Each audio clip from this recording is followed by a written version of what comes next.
Second game of the series. Ryan Dempster takes the mound for Chicago in search of his fourth straight win, while Brett Myers looks for his first win since June 17th. Love is in the air. The Central Division Showdown is next on Fox Sports Houston.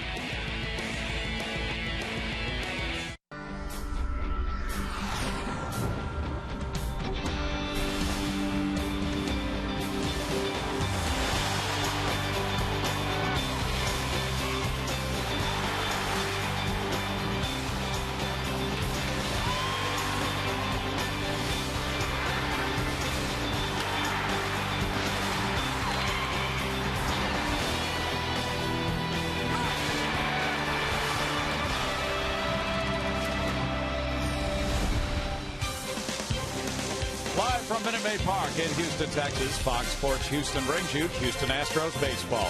Tonight is Game 2 of this three-game series. The Astros meeting the Chicago Cubs. Good evening, everybody. Bill Brown and Jim DeShays. Earlier this season, the Astros and Cubs were battling on pretty even terms. Now the Cubs have taken off a little bit, and the Astros would love to square this series tonight with a win. Yeah, Cubs won last night. The Astros have dropped 7 in a row. Last night it was the youngster Henry Sosa making his second major league start. Tonight's matchup features a couple of veteran right-handers. Ryan Dempster of the Cubs, 10-8 this year with a 4.70 ERA. He's really been throwing the ball well lately. Brett Myers, 3-12 with a 4.71. It's been a good long while since he's won.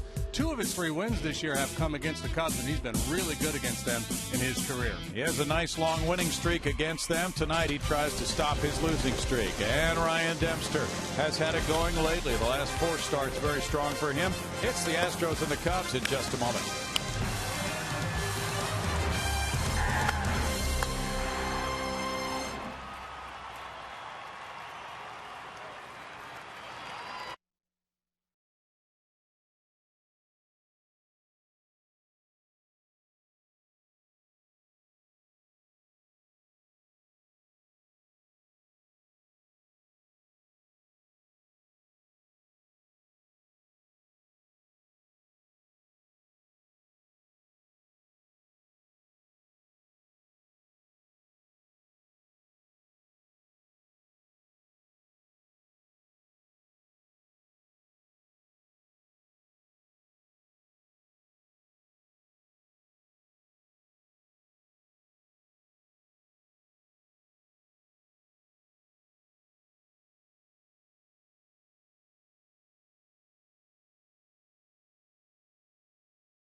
Bell. In just a few minutes, Chicago and Houston are getting set to go. And for Brett Myers with a 3-12 record, here's the lineup he'll be facing tonight for the Cubs. Starlin Castro at shortstop, Darwin Barney at second base, Ramos Ramirez at third base, Carlos Pena at first base, Marlon Byrd in center field, Alfonso Soriano in left field, Tyler Coleman in right field, Coy Hill the catcher for Ryan Dempster. Brett Myers on the hill for the Astros tonight, looking to break a long losing streak, and the Cubs come to town at the right time for him because he has dominated Chicago over the years. 12 wins, 3 losses, a 2.12 earned run average for Myers against the Cubs. 2 of his 3 wins this year have come against Chicago. Castro leads it off, and the young shortstop is atop the league in hits. He takes strike 1. 310 with 7 homers, 56 runs batted in. He got hit number 158 last night, going 1 for 5. 310 is his average, and Castro has an on-base average of 336. So he's swinging it. Yeah, he is. High average hitter, great eye-hand coordination, can really put the barrel of the bat on the ball a high percentage of the time. Just 21 years old. We saw him make an error at shortstop on a routine play last night, but has a world of talent. Yeah, he made 2 or 3 really good plays and then botched the routine one. He pulls that one foul. And the Cubs won last night's game 4-3. They banged out 11 hits to the Astros 5. Chicago's won 12 of 15 now. And the Cubs are 6-4 against the Astros. They won 4 straight series for the first time since the 08 season. Roy Oswalt has 15 wins against the Cubs. Brett Myers is second to him among active pitchers. Castro looks at it. It's 1-2. Last time out, Myers could have broken that 6-game losing streak. He left with a 5-3 lead Thursday in Arizona, but the bullpen failed to protect that lead, and the Astros lost it in the 10th, 8-5. Brett pitched well, giving up just 3 runs in 7 2/3. Obviously the players changed, but over the years he has really dominated this club. Among this current crop, the guy you have to keep an eye on is Marlon Byrd. Bird's got very good numbers against Myers. Everybody else for the most part has struggled.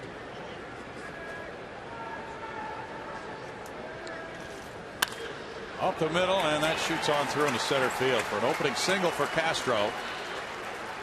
On a pace to get about 210 hits this year. Check out the Astros defensively tonight. Outfield of Martinez, Bourgeois, and Shuck. Infield features Paredes and Barmas at third and short.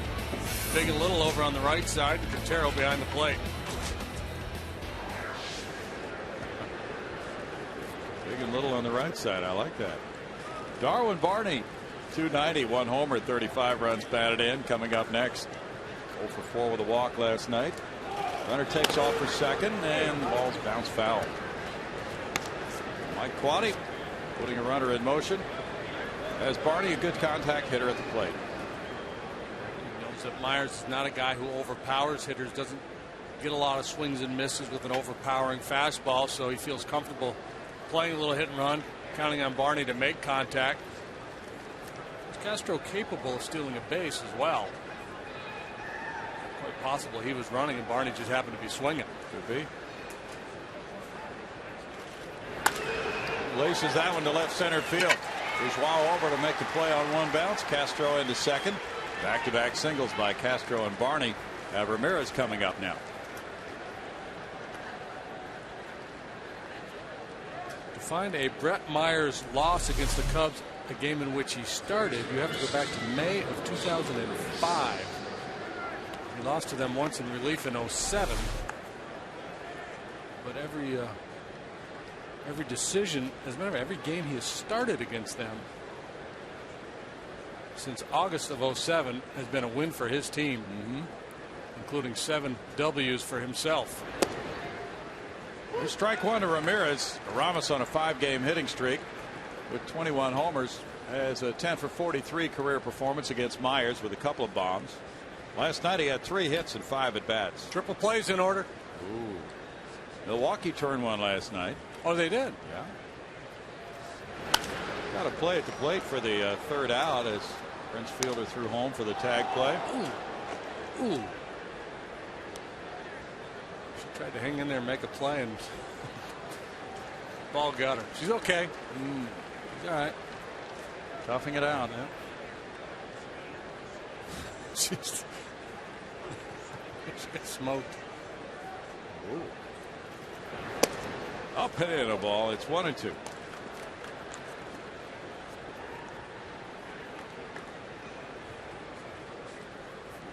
Well, at least she got the ball. Okay, bounced off her chest, hit her in the chin, but she's fine. Main thing is to get the baseball.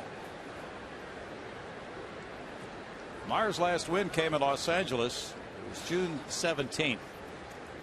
Complete game, wasn't it? It was a complete game. 9 innings, 4 hits, 2 earned runs.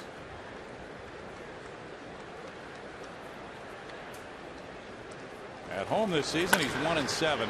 That one is a hit out into right center field. Castro around third, coming to the plate. 1-0 Cubs. Mulligan time. Ramirez drives in his 73rd with the 3rd straight Cubs hit of the night. Well, Cubs have been playing a lot of winning baseball lately, and boy, good approaches by all 3 of these hitters. Couple of base hits up the middle, and then Ramirez willing to poke one the other way. You see Myers shooting for that outside corner. The ball's on the outer third, and Ramirez just does a real nice job going with the pitch. Castro's home with run number 1 of the evening, and Carlos Pena bats. Pena on a 5-game hitting streak has 23 homers. He's driven in 67 with a .223 average. Pena is among the league leaders in walks with 69. That's strike 1 to him with Alan Porter behind the plate tonight. Pena 1 for 10 in his career against Myers.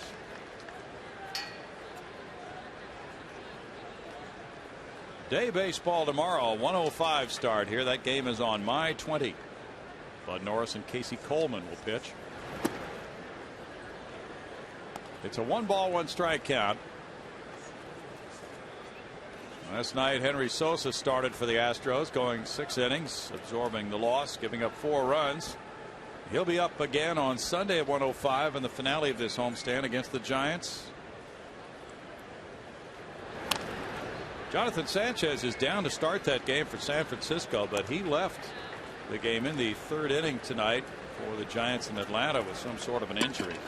Myers allowing 23 runs in the 1st inning and 26 starts. Singleton usually not an issue. It's when you give up those crooked numbers early, put your team in a hole. That is really problematic. So he needs to pull a rabbit out of his hat here. Maybe get a punch out in a double play. That would be sweet. Curveball misses. Ben. The appeal goes down to 3rd. Jim Wolf for the call. 2-2. Cubs are 11-3 in the month of August. Carlos Zambrano, with the latest round of stories about him, says he wants to come back and play for them. And that's ball 3. It's a full count. Well, they're going to miss his bat. I'll tell you that. Yeah. He's got the 2nd highest OPS on their club. Is that right? Yeah. The Astros won't miss facing him as a hitter. Pena takes a walk to load the sacks for Marlon Byrd now. This is the one guy who's got very good numbers, career numbers against Myers. .391 batting average. Brad Mills over chatting with Bobby Meacham. Maybe make a point about the infield deployment or how they're going to defend Byrd here, but early yet critical situation in this game. Bases loaded, nobody out. Bird's driven in 22 this season. He has a .306 batting average. Taps that one foul. Hey, hit it twice. He did. Strike 2. TC Chen. That's another look at it. One fine piece of hitting right there. Yeah. Soriano's on deck. Cubs have scored 70 first inning runs this season. Bird lifts a lazy foul ball into the seats. No balls, 2 strikes.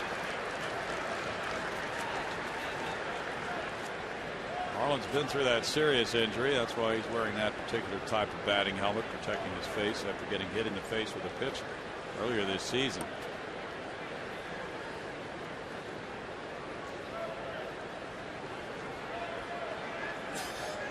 Cubs 1, 2 of 3 in Atlanta before they came here. That curveball produces a check swing.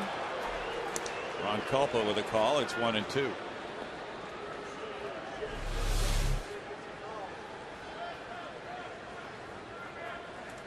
Flip a coin. Either way.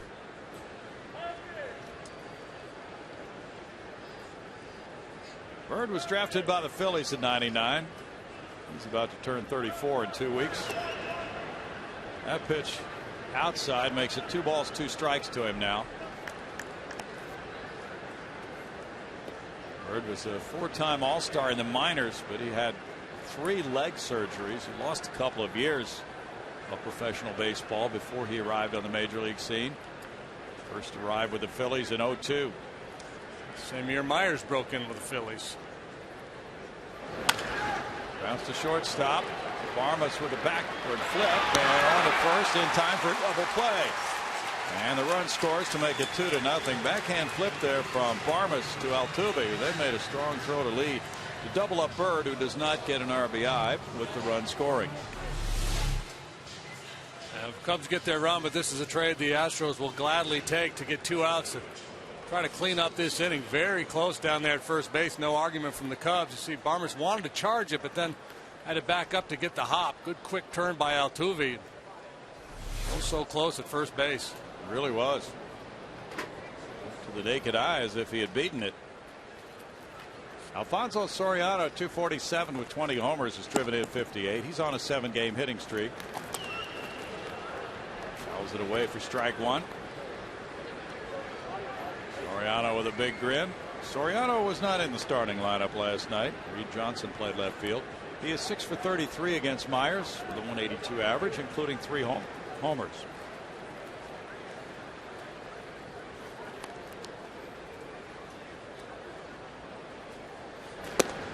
Soriano takes, and it's 1-1.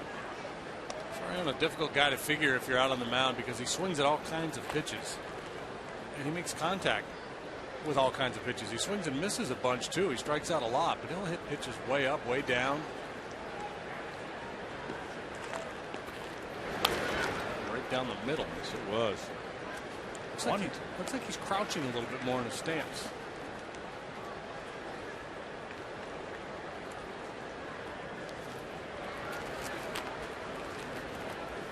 He has been a consistent home run hitter.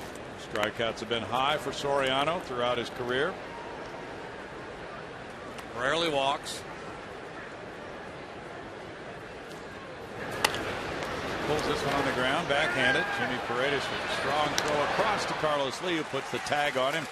And it's 2 runs in the Cubs first. On 3 hits with a man stranded. They lead it 2-0.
Ryan Dempster, a 10-game winner. Jason Bourgeois, center field. Jose Altuve, second base. J.D. Martinez, left field. Carlos Lee, first base. Jimmy Paredes, third base. J.B. Shuck, right field. Clint Barmas, shortstop. Humberto Quintero, catcher. Brad Myers, pitcher. Ryan Dempster's 34 years of age. He's been in the league a good long while now. You see his record against the Astros. 49 games, 23 starts, 6-11 with a 4.41 ERA and 16 saves. kind of keep an eye on tonight. From the Astros' point of view, Carlos Lee, El Caballo with big numbers against Dempster.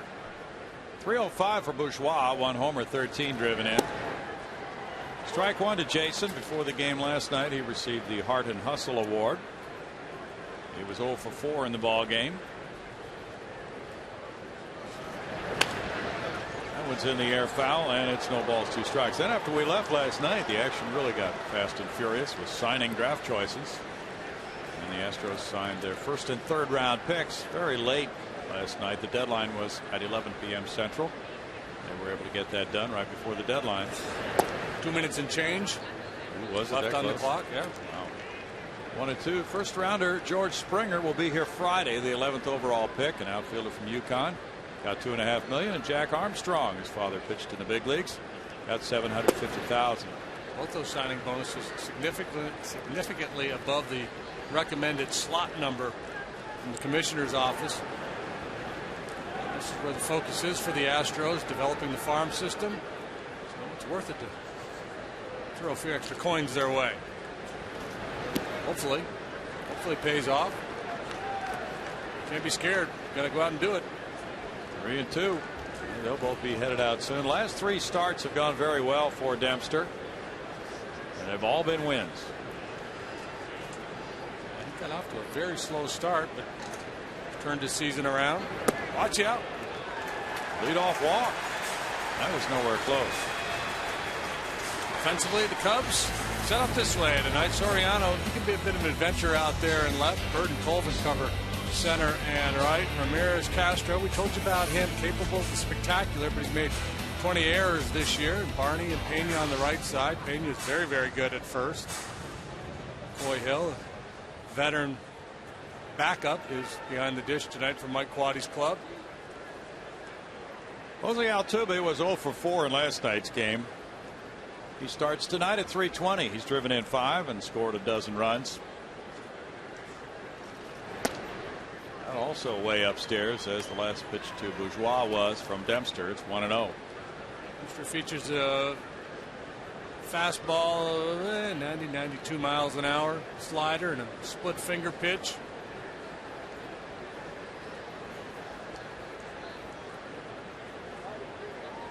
.34 years old.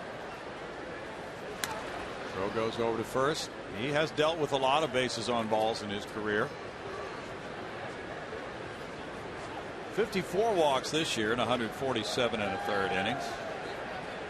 Last year he walked 86 in 215. Coy Hill's thrown out 27% of those, trying to steal. That's a strike, and it evens the count 1-1 to Jose. I was asking him about playing so deep last night when Carlos Pena was the hitter. And you see Bourgeois 22 of 28. Hill's thrown out 6 of 22. Dempster 12 of 21 against. And Altuve said he had never played that deep as he did last night at second base on Pena. He was out in right field. He said that's why I went down on a knee when I got that ground ball to me out there. Just in unfamiliar territory. He and a lot of the young hitters were out early for work today, and he was putting down bunts, as he has been. A lot of early work. That's the part of the game he really wants to improve upon. One part anyway. He's not been called upon to bunt very much.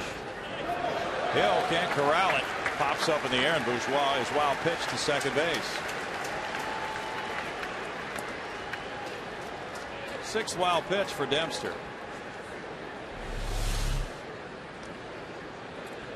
Hill tries to pick that one with a backhand and kicks off the heel of his glove, and obviously that makes it quite easy for Bourgeois to advance into scoring position.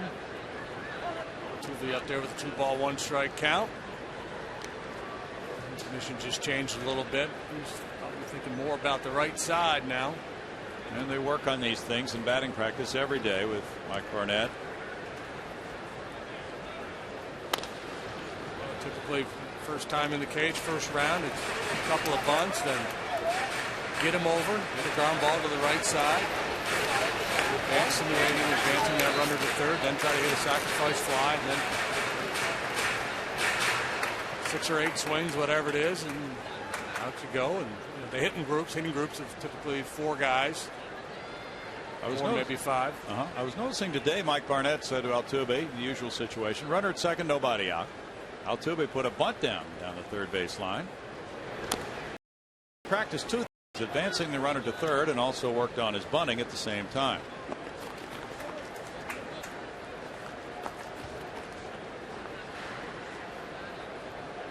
He had a 9-game hitting streak going into last night's game. Martinez is on deck. Dempster's been up and in, down and away.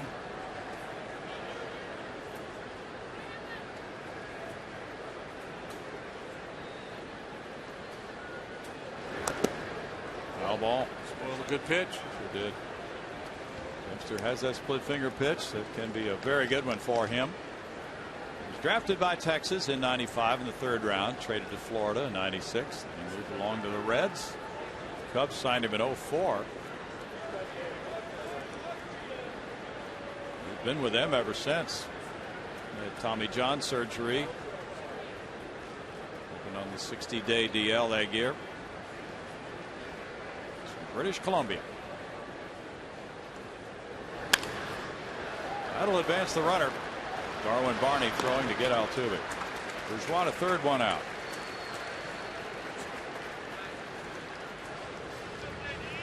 I'll learn high fives in the home dugout. J.D. Martinez take a rip. Martinez had good at bats last night. He wound up with 2 hits and a walk. Scored 2 runs, 271, 4 homers, 15 driven in. He hit a sharp single to center field in the 1st inning, and then he singled leading off the 4th to left center. Looks like he keeps his hands inside the ball pretty well. Carlos Lee's on deck.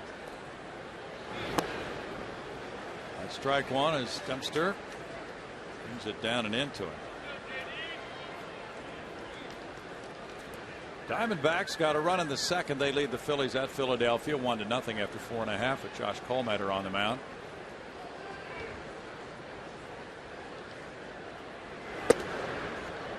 It's 1-1. It's going to be a very interesting time here in the NL West with the Diamondbacks on that long road trip. And they're leading San Francisco by 2.5 games. Arizona's on a 6-game winning streak coming into that game tonight. Lyle Overbay is at first base for the D-backs tonight. They just picked him up. 1-2. He had been released by the Pirates. Halliday tonight for the Phillies. Yeah. Colmeter, an extreme fly ball pitcher. That's a dangerous ballpark for him, Citizens Bank, but he's throwing a shutout so far. There's the NL West. Giants come to town for the weekend. They lost a tough one in Atlanta. 2-2 to Martinez. Ryan Wilson blowing a save last night as the Braves won it with 3 in the bottom of the 9th. So it's typically not a real patient team, but they're seeing a lot of pitches in this inning, and it's a pretty good strategy against Dempster. He tries to pick away the corners. He'll throw strike 1 and then start to nibble, and you can work your way into some favorable counts. Martinez fouls. 2-2 there, throwing a slider off the outside edge. He just does not like to give in. It's the night for J.D. Martinez. Last night, solid line drive single Brownie was talking about. Another one. For the run. And Matt Downs with a couple of knocks each. Carlos Lee waiting as another 2-2 pitch will be prepared. This ball in. Turn on it. And he was caught looking. 2 outs. It's a man with a plan right there, because he shook Hill off to get to this pitch. He knew he had his man set up for an inside fastball, and he busted one over the inside corner. See that pattern, all those sliders down and away, and then the fastball over the inside corner. Good pitching. Carlos Lee, with 68 runs batted in, has 11 homers and a 2 batting average. He was 0 for 3 with a walk last night. Strike. Carlos, a .359 career hitter against Dempster with 2 homers. Driven in 7 against Ryan. Carlos has been walking quite a bit lately. Getting that respect from the pitchers. It's 1-1. Bourgeois back to third. Carlos has 8 walks in his last 8 games now. He's also driven in 8 runs in his last 9 games. Atlanta got that run in the third and leads San Francisco 1-0. Bottom of the 6th inning in Atlanta. Randall Delgado has 6 no-hit innings. Delgado? Yep. Called him up. You can see it. Brave? Yeah. How many pitchers do they have? They have tons of pitchers. That's why they didn't want to part with these guys. Well, the Clemens kid pitched another dandy for us last night down in Double-A. He did. Yep. He's got like 19 innings with no earned runs since joining the Corpus Club. All Clemens. 3 balls, 1 strike. Well, they're the all-time RBI leaders. Carlos Lee settling in behind some pretty good names there. Martinez, an O'Neill, and a Murphy. 7 innings of shutout ball for Paul Clemens. Got his first win for the Hooks. That's a strike, and it's 3-2 now to Carlos. He's allowed 1 unearned run in 19 2/3 innings since being acquired by the Astros, including his last 2 starts with Double-A Mississippi before the trade. He's got 28 1/3 innings. Wow. He's a guy to watch. 3-2 is in the dirt, and Carlos draws another walk. There's 41 walks for Carlos this season and 50 strikeouts. Second walk of the inning for Dempster. He's always been a guy who didn't strike out much, and that's not a huge walk total, but as Brady mentioned, lately he has been willing to take the walk, and it's just a good approach there. He knows he's seen a lot of Dempster, and he knows he doesn't want to give in. And Carlos recognized that splitter and just dismissed it and took his base. Well, Jimmy Paredes is in that number 5 spot, the all-important position, with Carlos drawing these walks. 277 for Paredes. 1 homer. He's driven in 5. Jimmy came off the bench last night, and he was 0 for 1 in the game, striking out in the 9th against Kerry Wood. Ball 1 to Paredes.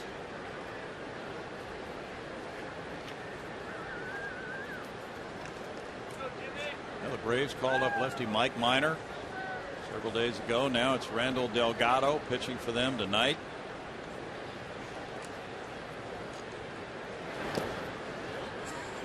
It's 2 balls, no strikes.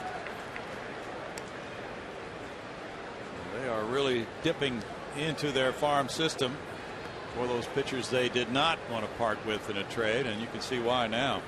Bourgeois at third and Lee across the diamond at first. Jordan Schaefer should be heading out perhaps tomorrow on a rehab assignment, which will be scheduled for 5 days, and he might be in the Astros lineup Monday night at Coors Field in Colorado. Brady's fairly well convinced he was going to get a fastball to hit there on 2-0, and Dempster's just not going to give in. Threw a little cutter. 112 major league wins for Ryan Dempster.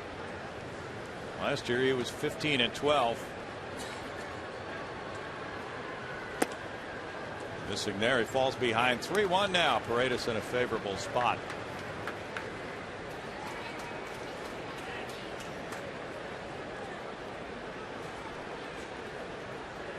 When he shoots for that outside corner to the left-handed hitters, he's been leaving it up and away. His third 3-ball count already. Paredes fouled it away. Now a full count, and Carlos Lee will be setting sail for second base. Dempster beat the Astros here in Houston this April 11th. They gave up 4 runs in 6 1/3 innings in the game 5-4. This is his second start of the year against the Astros. Over the years they've seen an awful lot of him. He started 4 games last year against Houston. Big pitch coming here for young Jimmy Paredes, 22 years old, from the Dominican Republic. And he fouls it again. It's like that little cutter is kind of his go-to pitch when he doesn't want to give in with a fastball. It's a pitch he feels like he can throw for a strike. It's got a little movement on it.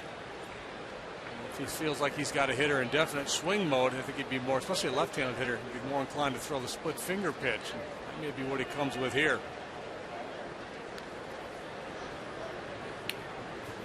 J.B. Shuck is on deck.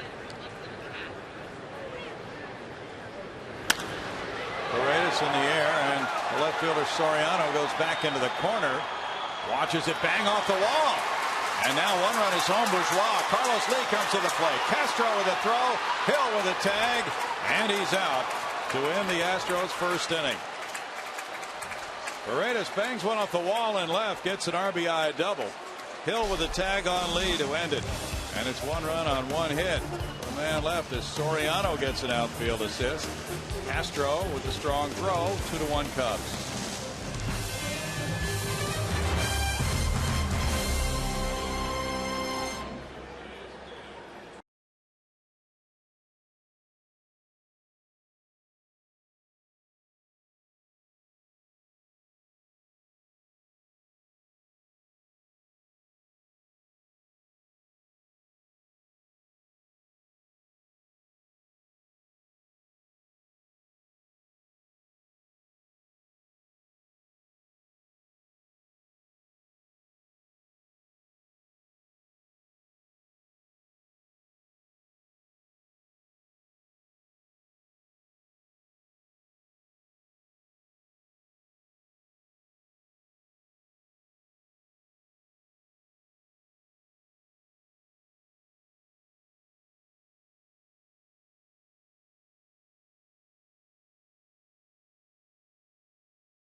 Taking the high fastball from Brad Myers. There's ball one in the second inning to Colvin, a 131 hitter. Colvin has 4 home runs. He's driven in 13. A little bit of an uppercut swing. Looks like he handles the low ball pretty well, and you could tie him up and in. Pop, but well, he's scuffling this year, and just $130. Puts this one in the air to right field. Shuck coming over toward the line. One out for Myers. We look at the final out there as Dave Clark was waving Carlos Lee home on that ball in the corner. See, I don't think Dave can really see all that well in the corner. Once you see the ball in the corner with the base runner moving with 2 outs, I mean, it's kind of a send situation, but it all broke just perfectly for the Cubs as Soriano was able to handle that ball cleanly on the Karaman left, and then 2 good throws to get him. Switch hitting Coy Hill from Wichita State comes up. So it's one of those plays that looks bad when the guy's out by that much at home, but with 2 outs you tend to be more willing to gamble, especially when it's Soriano in left field. Right. And I don't mean to keep picking on him, but he's not a very good outfielder, so there's a good chance he's going to mishandle or make an errant throw. It's a 1-1 count. Talking with another third base coach, can't remember who it was, on another club about that particular play in the left field corner in this ballpark. How do you deal with it? You can't really see the corner. He said the shortstop will tell you what's happening. You watch the shortstop, the ball comes out to him. 2 balls and a strike. But in that particular play, it's kind of guesswork almost. It really is. 3-1, and the third base coach is not allowed to come onto the field in fair territory to get a better look. So he's blocked out. On to Jesus, coaching third for the Cubs. 3 balls, 2 strikes. Hill, the backup catcher. Soto started last night. Giovanni had 3 hits, including a pair of doubles. This is the 29th start for Coy Hill this season. The Cubs are 18-10 in his first 28. Curveball gets him on strikes. Strikeout number 1 for Myers. High percentage of his strikeouts will come with this breaking ball.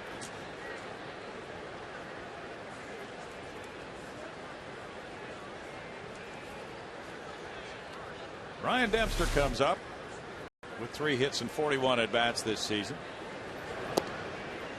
Taking ball 1. Both these pitchers could use an easy second inning. Myers 2/3 of the way to his. Dempster worked awfully hard there in that first, threw a bunch of pitches. Fouls it back. Right there. J.D. with a catch. Hey, nice job.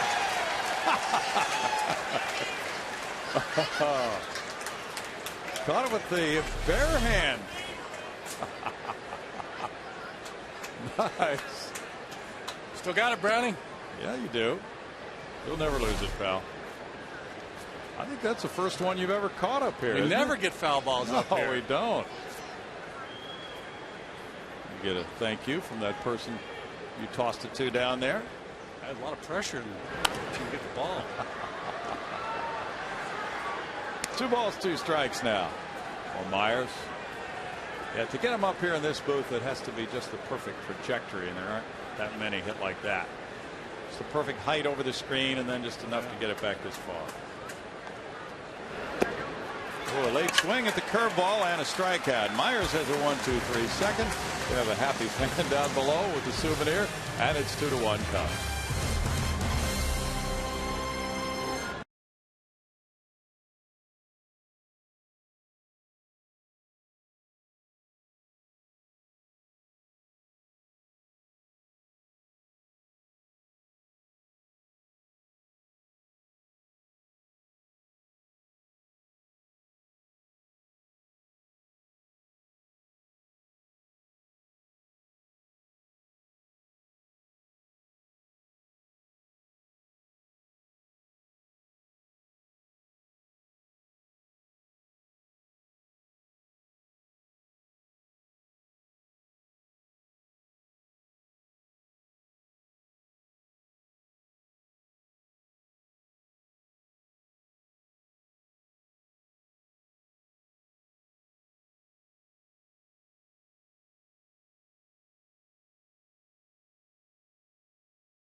Friday when the Astros host the Giants. Buy the special ticket offer at astros.com/horns, and the first 1,000 fans will receive a burnt orange Astros cap, and $2 from each ticket will be donated to the Texas X's Houston Chapter Scholarship Fund. For more information, go to astros.com/horns. Let's go back now to the broadcast booth where we just saw a great play by the big left-hander. Guys? Oh, yeah. Terrific play. Had all kinds of poise. Bottom of the second inning, and it's J.B. Shuck. 2-1 Cubs. Just hope it's another decade before I get another one. Sit on that for a while. Well, you can see why he wouldn't be ready. We've never had one like that up here. 182 for Shuck. This is what, the 12th year of this ballpark. That's the first time First one we ever had one, isn't it? Yeah, it is. Strike one to Shuck. Has been leading off some, but finding himself in the number 6 spot in the order tonight. Might have to retire. Sit on that 1,000 fielding percentage. I got a feeling the next one comes up, I'll probably clank it. Why not get a haircut at the ballpark? That seems reasonable enough. Sure it does. That's out toward right center field. On the run, Bird. And Bird is there for the catch on Shuck. One down for Dempster. It looked promising initially. That ball just kind of hung there, had a little backspin, and Bird able to run under it. Clint Barmas with a .250 average, has 8 homers. He's driven in 25 runs. Clint was 1 for 3 in last night's game. He's hitting .244 in August. Taking strike one. Humberto Quintero's on deck.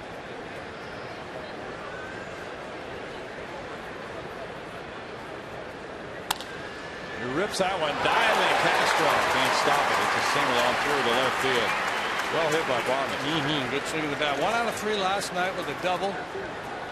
Start for Clint here tonight. Jumping on that heater.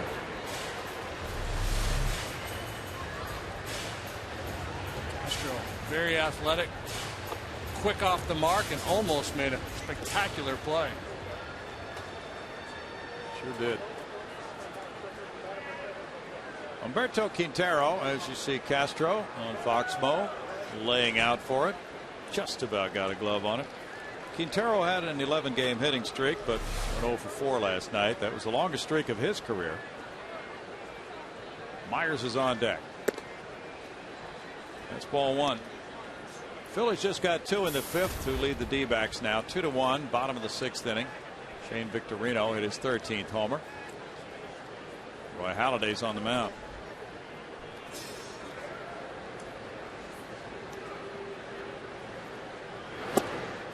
Dempster catches the corner with that one to bring the count to 1-1 for Ryan. Ryan had a standout year for the Cubs in 08. 17-6 that season. An all-star year for him. He was an all-star in 2000 with Florida, going 14-10 that year.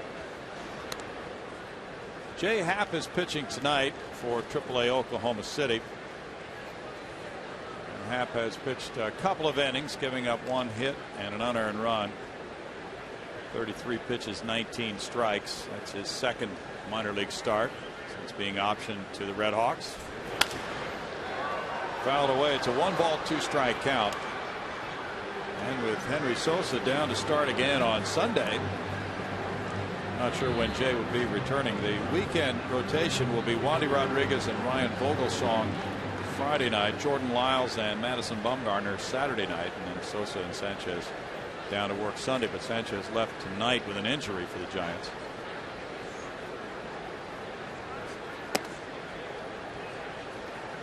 It's 2-2. Carlos Beltran has gone on the disabled list, so the Giants, after acquiring him, prior to that they had gotten Jeff Keppinger. He's still trying to play catch up on Arizona right now. What's going on with Beltran? I'm trying to remember what his injury was. Some kind of hand injury. Got an injection in it. Foul back. Romo's on the DL too. Romo.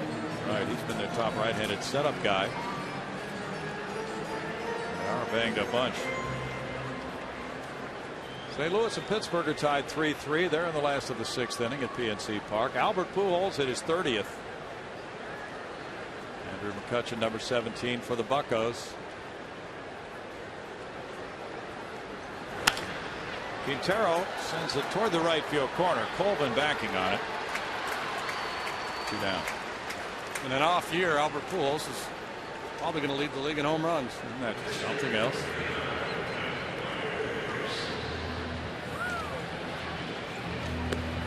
Looks like Sanchez, I'm just reading a story here, hurt his ankle fielding a bunt. Okay. Tried to stay in the game, threw a pitch, kind of sailed one over the head of Michael Bourne, and then limped off.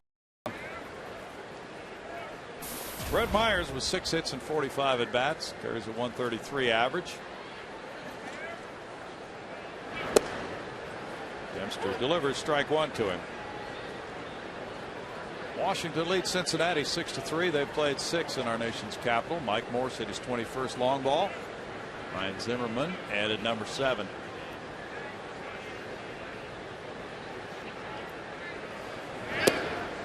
What a breakout year it's been for Morse. Wow. Yeah, he's going to be somebody who be definitely in those fantasy drafts next spring. Pretty prominently on that Washington club. 3rd in the league in hitting right now. 1 and 2. Didn't realize his average was that high. Yeah, JD. well, you know, he was hitting for power early in the year, and then he just started to pile up the base hits. He's 321. He's at 20 bombs. Base plus slugging of 927. Boy, that's a big year. Yeah, it's pretty juicy stuff. OPS good for 8th in the league. Now back, still 1 and 2 to Myers. Boston has fallen behind Tampa Bay 3-1 after 5 at Fenway. You see the batting leaders in the National League: Reyes at 336, Braun and Morse.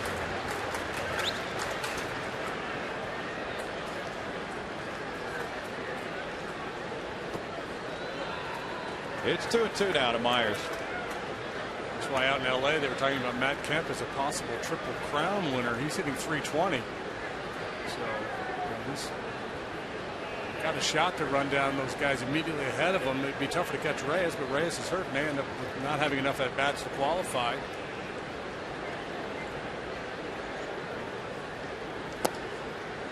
Three two to Myers. And Dempster's got to work hard on everybody.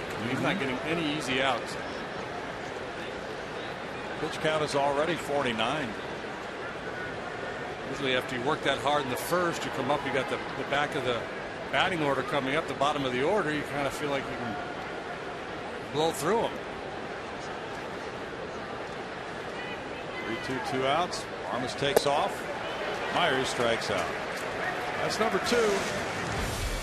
And it's 2-1 Cubs after 2.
Third inning, our leaders of the game is brought to you by United, proud to fly the Houston Astros.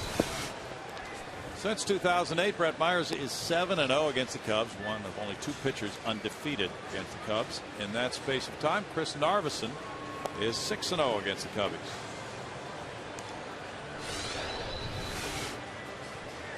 Well, he was able to minimize the damage there in that first inning after the Cubs went single walk to start the ball game, and thought, uh-oh, they're going to put a 4 or 5 spot on him, but got a double play, got out of there allowing just 2, and then a 1-2-3 second inning with a couple of punch outs.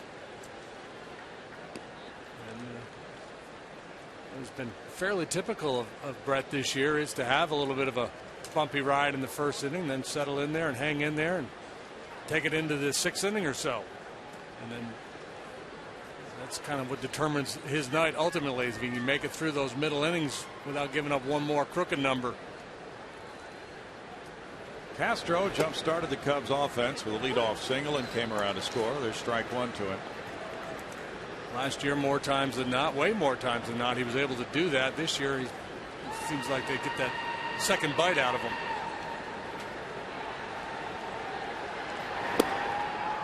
That one misses. It's 1-1. On Saturday in Atlanta, Castro had 4 hits. So did Darwin Barney, being right behind him.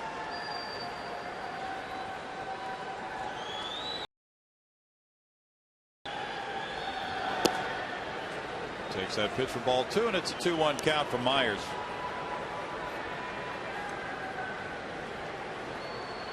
Myers beat the Cubs here on April 12th. A very good game. 7 innings, 1 run.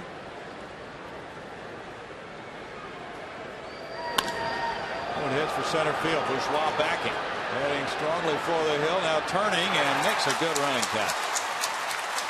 Deep drive by Castro and 1 long out. Yeah, and that's why I think the power is really going to come for Castro. He's hit 7 home runs this year, 4 of them here in the month of August. And this ball looks to me like he's out on his front foot a little bit and off the end of the bat. But look how strong he is as he extends through that and drives it all the way to the track and straightaway center field. That gives you an idea how strong that kid is.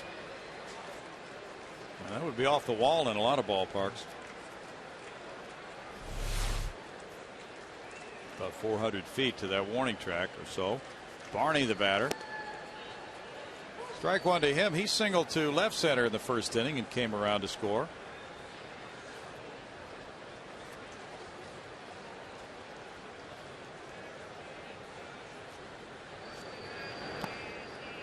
Myers throws that in the dirt.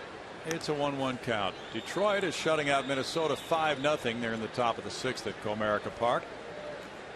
Detroit with a 2-game lead on Cleveland in the AL Central. White Sox trail by 3.5. It's Justin Verlander tonight, and he's given up just 4 hits so far. Just 4 hits. He's getting hammered. For him, that's yeah, that's true.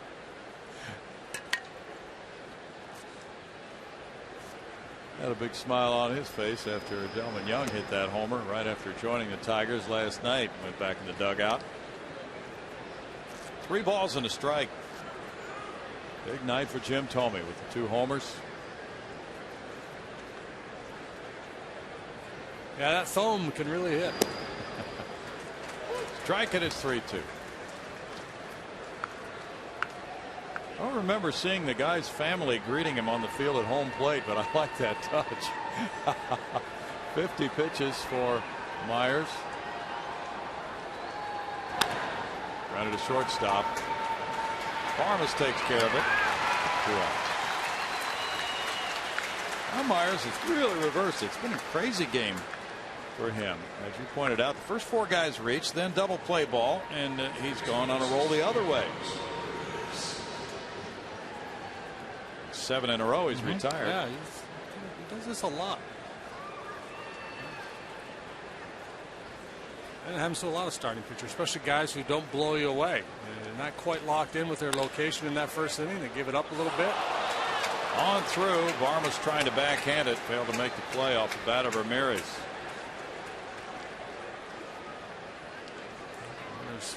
Not happy with himself. Thought he should have done a little bit more with that pitch.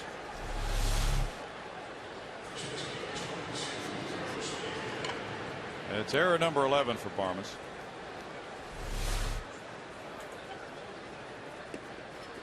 Carlos Pena is the batter. He walked in the first inning. So these corner infielders contracts are coming to an end for the Cubs. Pena at first and Ramirez at third. Cubs could free up some money depending on what choices they make with those 2 guys.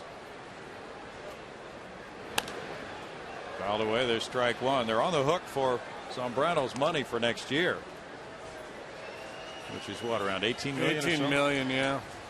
They have a club option on Aramis Ramirez for next year at 16 million, but I'm assuming they don't pick that up. They do not have an heir apparent at third base. They have Josh Vitters, but he's not ready, they say. Strike. I'm looking at Aramis Ramirez's contract particulars here. His 2012 option becomes guaranteed under a number of certain circumstances, one of which, if he was an all-star 3 times between 2007 and 11, I don't know that to be the case. He ultimately was named an all-star this year, wasn't he? Yeah. But didn't go. It's kind of interesting contract language. If he had won an MVP in that span, his option would have kicked in. Play second or third twice, it would have kicked in. An LCS MVP would have made the option of players, or if he were traded. Okay. He was an all-star only in 09 in those years you mentioned.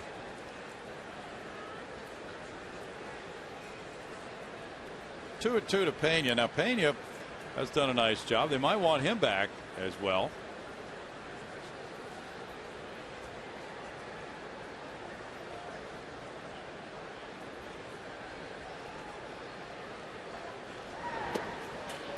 They still have Soriano locked up through 2014 from what we understand. 3 balls, 2 strikes. At $18 million a year.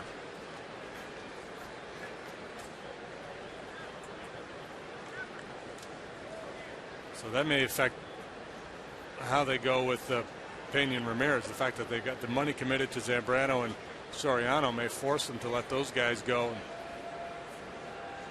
Yeah, it might.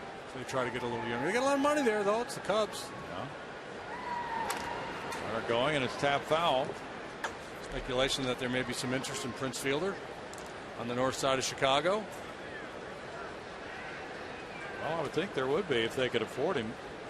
That's going to be a huge. All these owners are rich. You can afford them. All the people they put in Wrigley Field over the course of that contract. Yeah, but people get rich by not spending money. Got to make a splash. Still 3-2. Yeah, but do they want to make money or do they want to win and bring glory to the north side of Chicago? Okay, no one else ever has. That's legitimate. It's not as if they can follow a blueprint to winning the World Series there. Yeah. Well, this is how we did it in 1908. Oh, yeah, I remember that club. Altuve's out in right field. The runner it's foul back.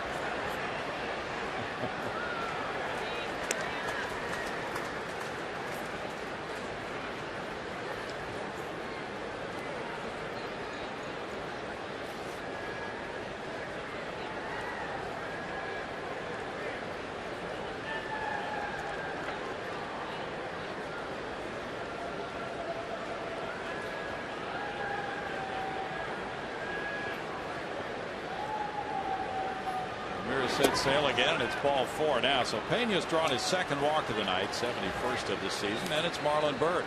Pretty much the same exact pitch he walked on last time, trying to drop a 3-2 backdoor breaking ball over the outside corner. He just wasn't able to finish the pitch on either occasion, and Pena didn't chase. Very much like the pitch in his first at bat. Just off that outside edge. Marlon Byrd now, he grounded into that double play. Doug Brocail would like to see out number 3 right here, get his pitcher back in the dugout. You were talking about 1908, that famous baseball poem about Tinker to Evers to Chance. And those 3 players all went into the Baseball Hall of Fame 1946. Yet the Cubs never led the National League or even finished second in double plays during those years that they played. Near the right field line, Shuck is coming over. And into foul ground. He makes the third out. No runs, no hits, 1 error, 2 men left. And it's 2-1 Chicago.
you by Jack in the Box. Try the new Jumbo Breakfast Platter for just $2.99 plus tax at participating restaurants. By AT&T, rethink possible. And by the motion picture Columbiana in theaters August 26th. Here's Bill Brown and the old defense star, Jim Deshane. Yeah, he saved our bacon. Let's see, my dad's a Cub fan. He's grounded. Go Astros. Atta Yes. girl. Yeah. Cutie. I'm in lockdown. 2-1. Cubs lead it. Jason Bourgeois taking strike one in the home third inning. He drew a walk and came around to score in the double by Jimmy Paredes in the first. Fouling it back. He falls behind now. 0-2 in the count. See if Dempster changes his approach and gets a little more aggressive here, trying to save some pitches. He's thrown 62 already. He's only gotten 6 outs. The appeal goes to first. Check swing call there. And it's 1-2 on the Ron Culpa decision.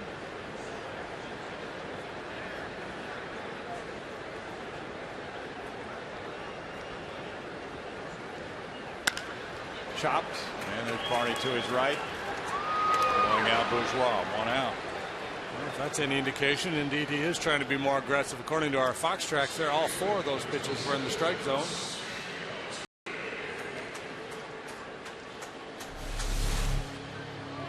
There, and this one a high fastball outside part of the plate. Beats it into the ground. Jose Altuve advanced the runner on a ground out in the first inning, getting Bourgeois from second to third. Grounds this one foul. There's strike one to Jose. Jose and J.D. Martinez, some of the other Hispanic players who were involved today in a press conference to publicize Los Astros night coming up Saturday night here with the Giants. Was in there or not, he might have been involved with that. 1 ball, 1 strike. Jordan Schaefer was examined tonight by Dr. Tom Melhoff, and he was cleared to begin that rehab assignment tomorrow at Oklahoma City, and they will be at home against Reno. Well, he may join the Astros in Colorado on Monday. He's been out with a left middle finger joint injury. 2 balls and a strike. Myers has turned it around. Now Astros try to score some runs for him. Dempster gets strike 2. And George Springer, first round pick of the Astros, will be here Friday meeting with the media. And he will take batting practice with the Astros on the field that day. He was the Big East Player of the Year at UConn, hitting .343. In the air foul, and Coy Hill back, but he will not have a play on it. So the plan is to send George Springer and Jack Armstrong to Tri-City to play. They'll get in a few games. Won't be a lot of work because the season is going to be ending here in just a few weeks.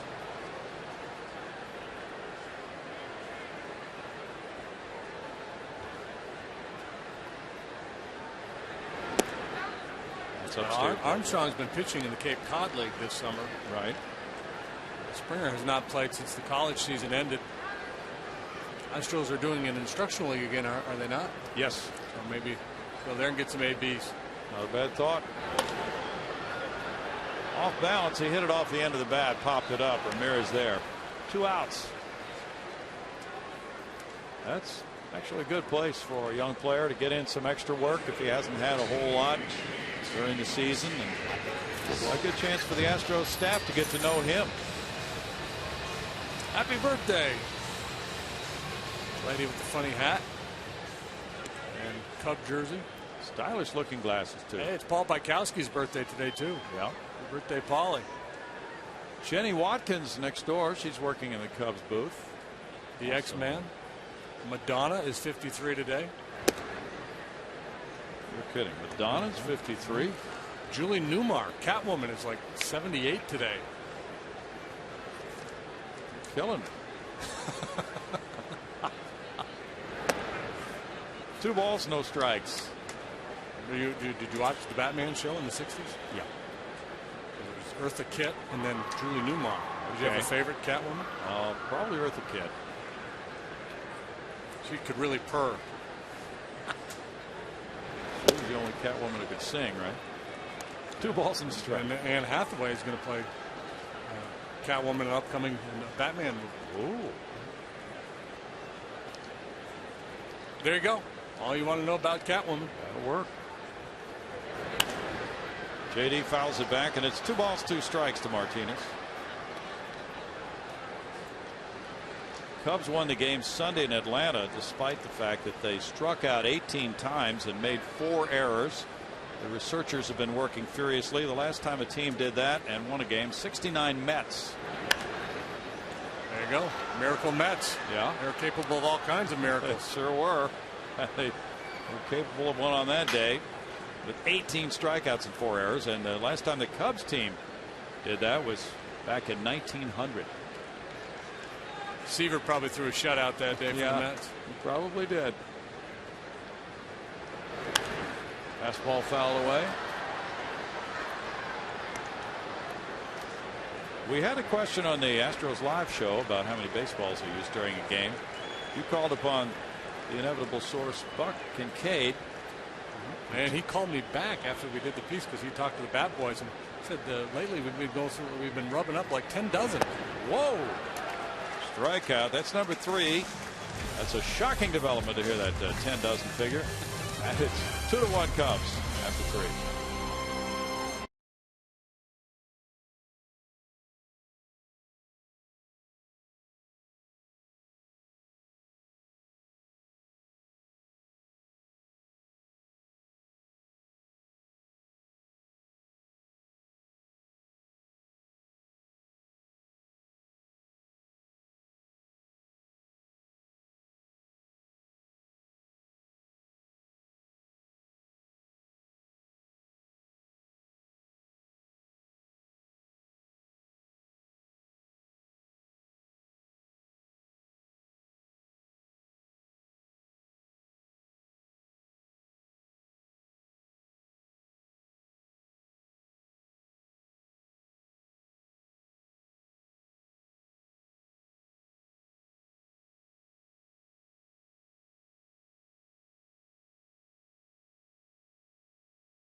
Messages and people congratulating JD for his wonderful defensive play up here.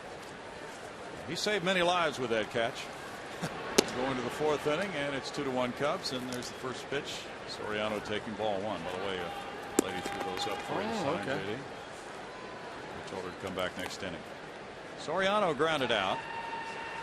And smacks this one to left center field. Not going to carry. JD Martinez, 1 out. We go to Bart. Yeah, Bill, Giants in town this weekend. Friday night's game is a 7:05 start, and the first 10,000 fans to the game will receive an Astros umbrella courtesy of HEB. Get your tickets for that game at Astros.com. Hopefully at some point soon we'll all have a reason to use an umbrella. Oh, wouldn't that be nice? Yeah. You see the story today about water being drained from Lake Conroe on the San Jacinto River to Lake Houston to get that lake level up a little bit higher. Tyler Colvin hit a fly ball to right earlier. It's ball 1. Times are tough. It's crazy, man. Drought, it is. It is nuts. Coy Hill's on deck. Ground ball, Carlos Lee. Tossing to Myers. 2 outs. Myers has been nursing a hamstring strain for a while now. Boston has turned its first triple play since 1994. Went to third baseman Jed Lowry with runners at first and second and nobody out. Off the bat of Sean Rodriguez of the Tampa Bay Rays. He tagged the bag, threw to second, and then on to first. So 2 triple plays in the majors in 2 days. Coming in bunches. Coy Hill struck out earlier. Doubleheader in Boston today. Sox won the first one 3-1. Rays lead the nightcap 3-2.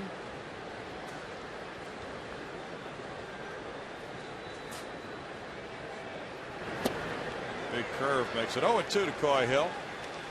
Phillies are honoring the late broadcaster Harry Callis, former Astros broadcaster, with a statue. No doubt Harry singing High Hopes in that statue. Yeah. 1-2. They unveiled it tonight with the loafers and the sport coat on. Good stuff. Harry the K, man, beloved in Philly. Terrific person. 2 balls, 2 strikes. Heard the story of how he was hired to broadcast for the Astros. Rene Cardenas was on the committee listening to audition tapes. And the Astros broadcasters all gathered as a group and listened to those tapes. Picked out Harry Callis to join them. That's a strikeout, and that's the top of the 4th inning. Number 3 for Myers. And he has really turned his game around to keep it close at 2-1 Cubs.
Hey, baseball fans, Chevy is proud to support youth baseball leagues in your local community. And if you'd like to learn more about Chevy youth baseball programs, you need to go to youthsportswired.com.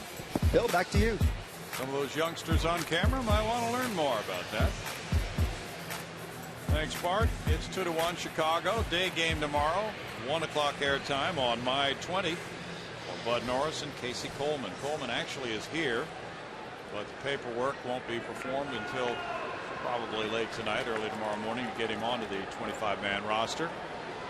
Just had a shot of the youngest advanced scout in the league. The little guy with the giant hat on. Okay. Why else would he be here? That's true. Get a report. Give it to Bruce Bochy when he comes to town.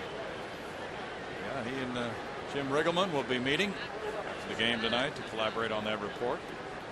They strike 1 to Lee. Carlos walked. And it's a 1-1 count. There he is. Turned in a report that says Carlos Lee's being much more patient these days. And the cotton candy is rocking.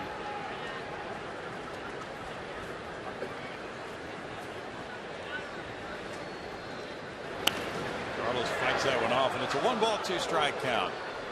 Well, the trade now between the Rockies, the Ubaldo Jimenez trade that sent him from the Rockies to the Cleveland Indians, has been completed for Drew Pomerantz. Strike 3 called. 4th strikeout for Dempster. He has a word or two. Very unhappy at the Alan Porter call. Strax had it on the outside third. Certainly was high enough. I'm guessing Carlos thought it was out.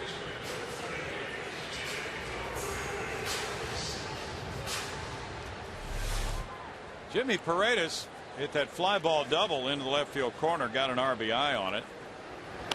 Now he bunts, and that one will go foul. Brad Mills was talking about Paredes bunting before the game tonight, and in fact all the young players, but he indicated a guy with Jimmy's speed should be able to bunt for several hits a year, especially when he bats left. See, he's got Ramirez back.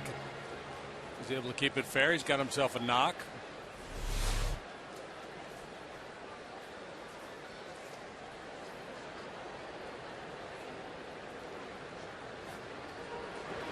Jimmy can get to first base in less than 4 seconds, so the bunt is well placed. It's going to be tough to get him out. 1-1.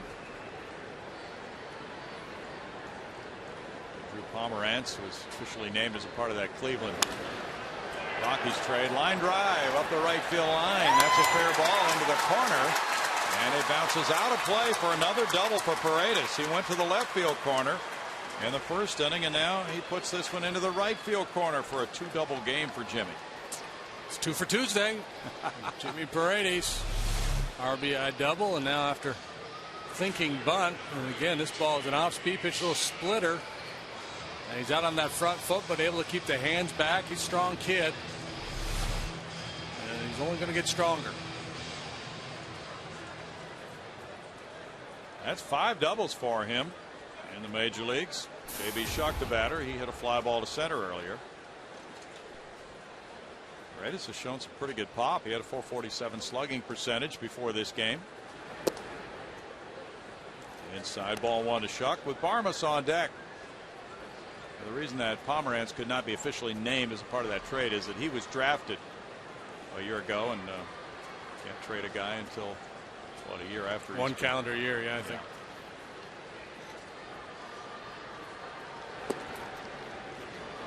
Strike makes it 1-1. So they say you can't, but really you can, because they just the player to be named later. There are ways around a lot of rules.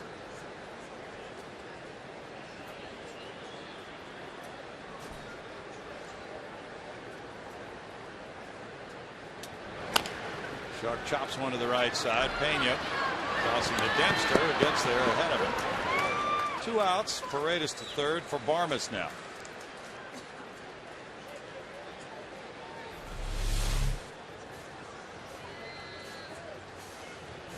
Talked about Pena earlier. Very good glove man there, first base. Perfect underhand feed, leading that pitcher, tossing it up above the waist.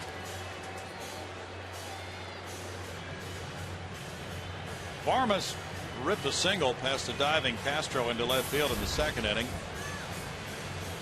Does that again. It's a tie ball game. Now Coy Hill will go out. Dempster's already thrown 1 wild pitch in this game. It was in the first inning. It allowed Jason Bourgeois to move from first to second. He throws the ball, the slider or the splitter. He likes to work down in the dirt when he's ahead of hitters, so that's something Brady's got to keep in mind.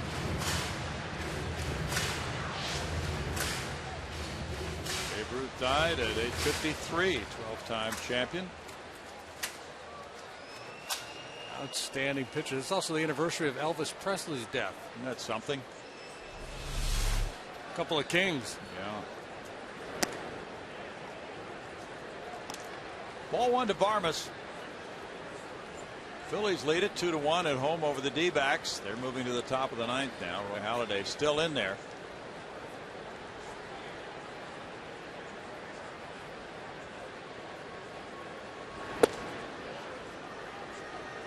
That's 2-0.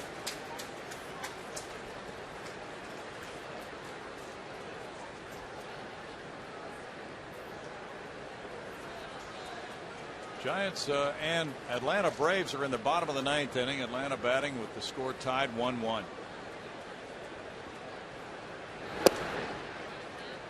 Strike, and it's 2-1. That's a 4-game series. The finale will be Thursday afternoon, and then the Giants get here for the Friday night opener.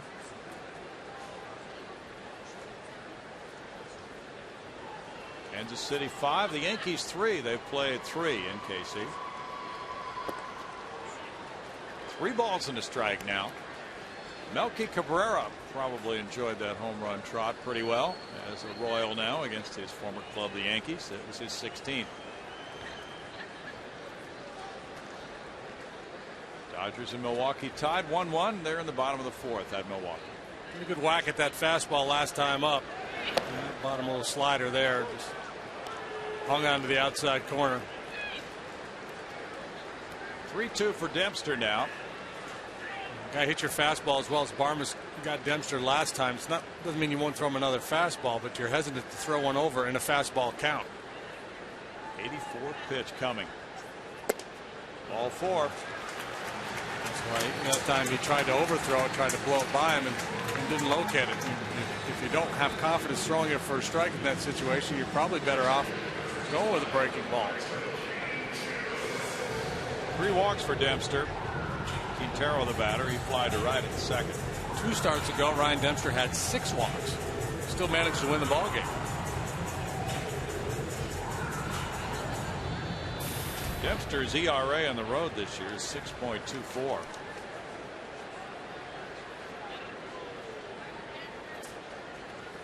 Myers comes out to the on-deck circle. Giovanni Gallardo and Chad Billingsley are doing the pitching, with the Dodgers in Milwaukee having played 4 and tied 1-1.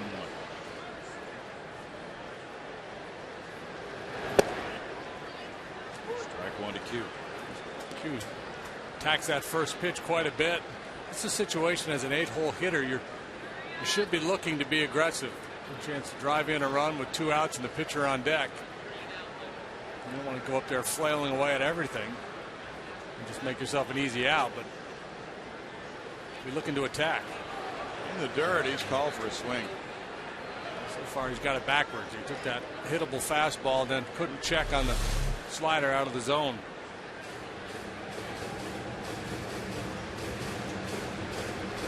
Plate umpire Alan Porter called it.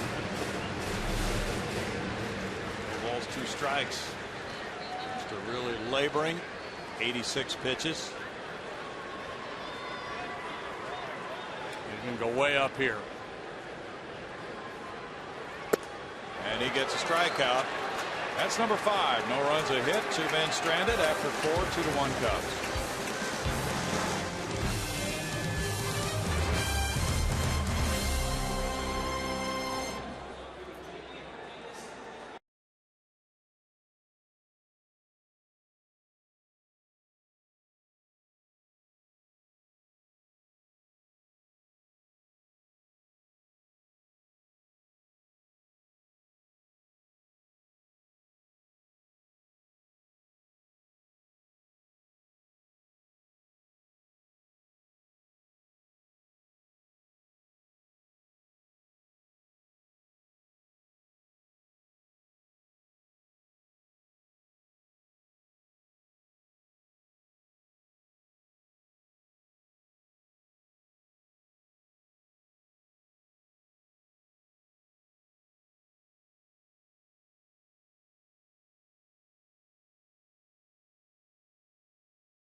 Time for the AT&T Trivia Challenge, and our question today, I think, is one that will cause you to have to think a little bit. The question is, name a former Astro player who is still active that was traded mid-season 5 times in his career.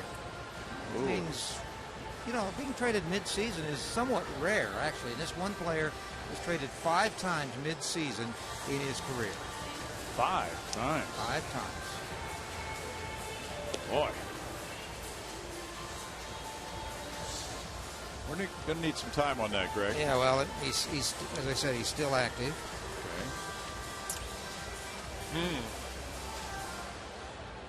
Okay. Let me ask you this question. Okay. Horace and Bean. Would this player be most recognized as an Astro? By Houston fans, yes. No, but I mean in the, I mean in the general baseball public. I mean, does he spend as much time here as anywhere else? Or? Yeah. Oh, he did. Okay. Yeah, he was here. Okay. He did not come through the system. All right. He was acquired by trade. Strike to Ryan Dempster. He struck out in the 2nd inning. Boy, might have us buffaloed on that one. 5 times. Jimmy Paredes cuts in front of Clint Barmas. Takes care of out number 1. Good night, Jimmy. Yeah. 5 times. Boots had written down Darren Oliver, but he wouldn't be the answer to that question. That is not it. Times mid-season. He was a pitcher, however, or is a pitcher, still playing. Okay.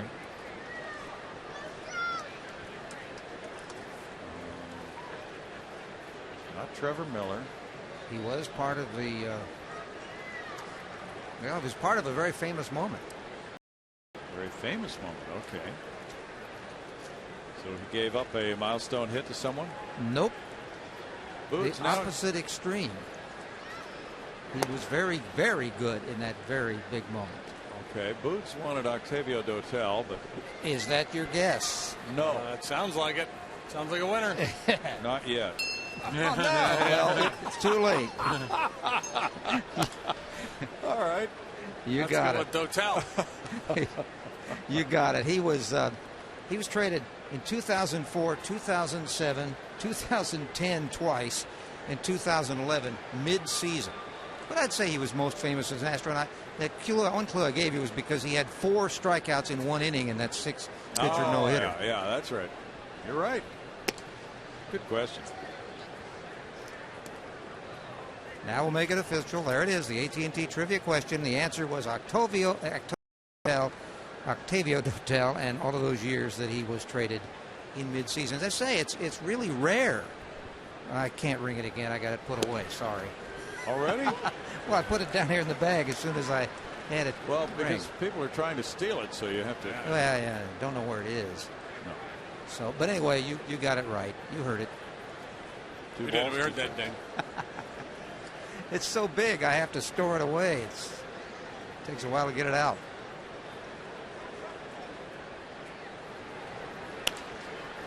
In the air on the infield. Altuve in. 2 outs for Myers. Myers gave up 3 hits to the first 3 batters, then a walk, then a double play ball, and no more hits allowed since then. He survived a 2-out error and walk in the 3rd inning. And now just rolling along again, facing Barney. Barney got one of those first inning hits, a single to left center, and he grounded out in the 3rd. And that Boston win this afternoon in the first game of the doubleheader was 3-1 over Tampa Bay, as John Lester got his 12th win, beating James Shields. Papelbon got his 28th save. Ellsbury hit his 21st homer.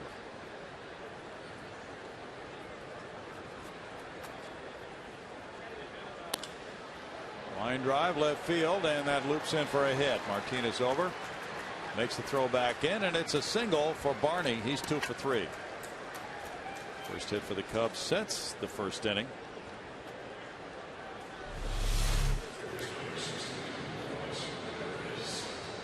Out in front of it a little bit, but the bat stays through the zone with that path that he's got. Good swing. Should allow him to hit for a pretty good average throughout his major league career. Certainly has this year as a rookie, hitting 290 plus. Ramirez singled in that first inning run, and he reached on an error. Strike one as he again attacks the first pitch. It's final now in Washington. The Nationals beat the Reds 6-4. Shin-Min Wong winning his second, beating Mike Leake, who's 10-8.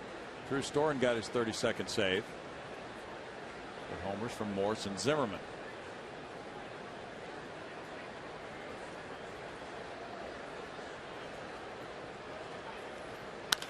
Bouncer shortstop. Barmas to his left with the toss to Altuve for the force on Barney. No runs and hit. A man stranded middle of the fifth inning. 2-1 Cubs.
Kids Free All Summer, presented by Minute Maid, is available for every home game this summer. For every full-price adult ticket you purchase in the outfield or view deck sections, you can get up to 2 free tickets for kids 14 and under. For more details and to get those tickets, go to Astros.com. Bill, back to you. Thank you, Bart. It's a great program.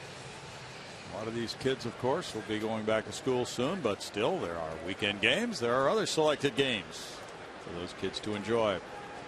Brett Myers leads it off in the last of the fifth inning. It is 2-1 Cubs. 4 hits to 3 in favor of the Cubs. Ryan Dempster with the lead. He gets a foul ball. Strike one. Myers struck out in the second inning.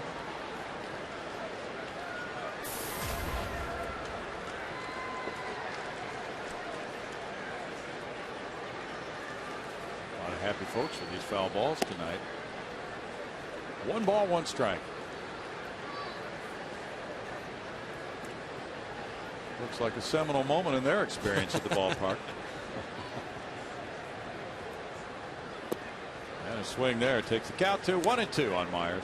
Jason Bourgeois on deck.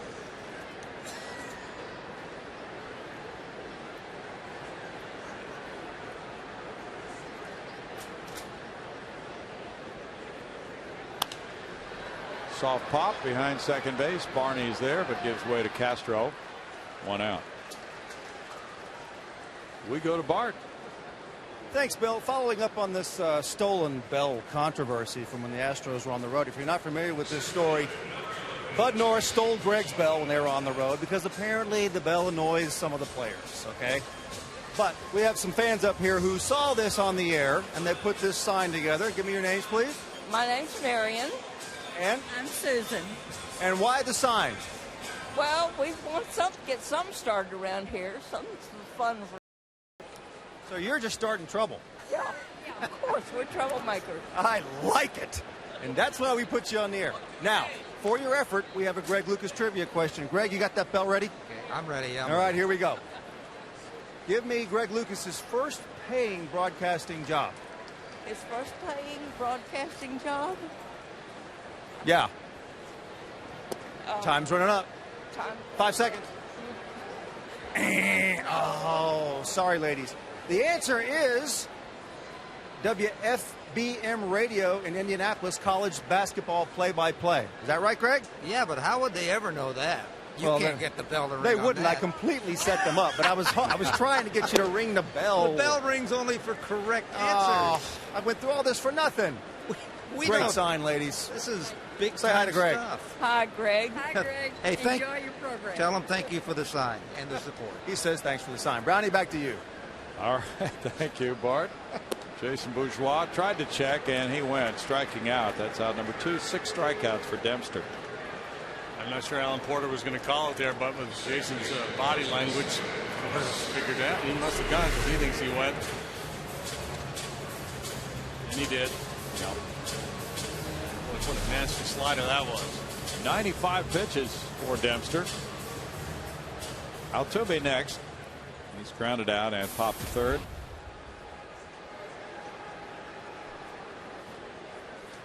Here's ball 1. The D-backs got 2 in the top of the 9th off Halladay.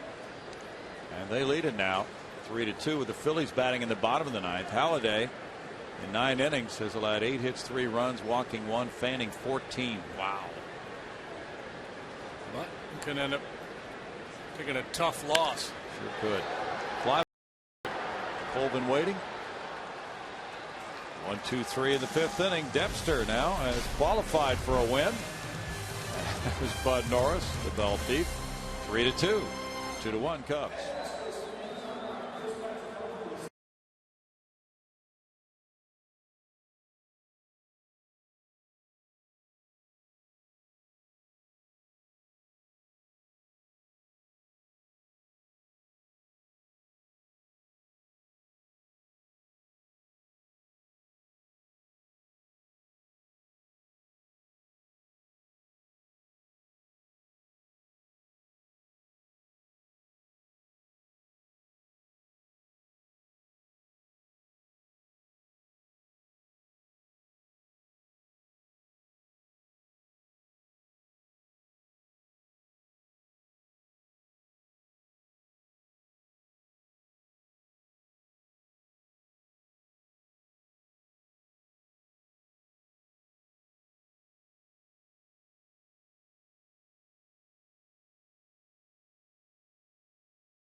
Gullo Automotive, treating you like family. Sorry I couldn't ring the bell for the bells, but you know, there is some integrity involved here. JD and Brownie don't get it wrong unless they get the answer right. I couldn't very well give any clues because they couldn't have heard me. Back to the game, guys. We tried. Yeah. Should have an old list of clues together. Cubs fan, Astros fan, side by side, enjoying the game. 2-1 Cubs. Cubs batting in the 6th inning. Carlos Pena has walked twice. 3-2 pitches both times. Backdoor curveballs that just missed out away a little bit both times. We'll see how Myers goes after him this time. Change up for ball 1. And he's a tough out. You know, don't let that batting average deceive you. Draws a lot of walks, hits a lot of home runs.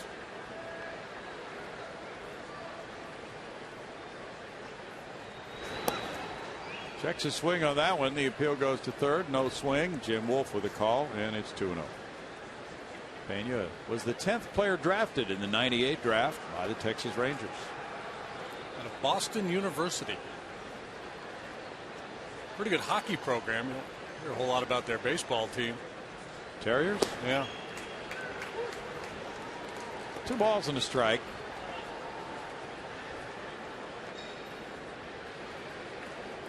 Pena was born in the Dominican Republic. His family moved to the United States in '92.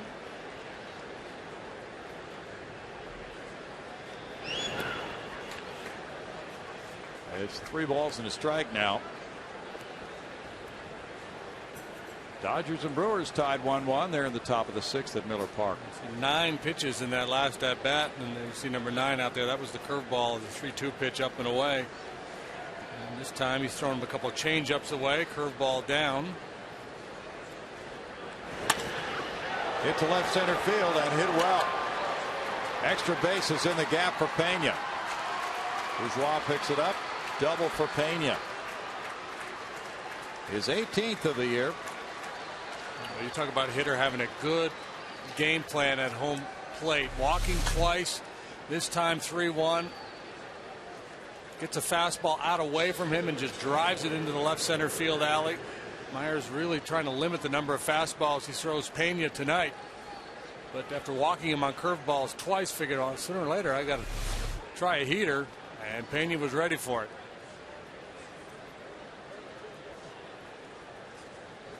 Leadoff double. Now it's Marlon Byrd. He bounced into a double play in the first inning. Fouled out to the right fielder with 2 men on in the 3rd. This one goes to second. Altuve. Pena to 3rd on out number 1. Also with a solid plan there at home plate. Looking for something he could hit on the ground to the right side. Got it and didn't waste any time. Now Alfonso Soriano with the infield moving in has a runner at 3rd with 1 out.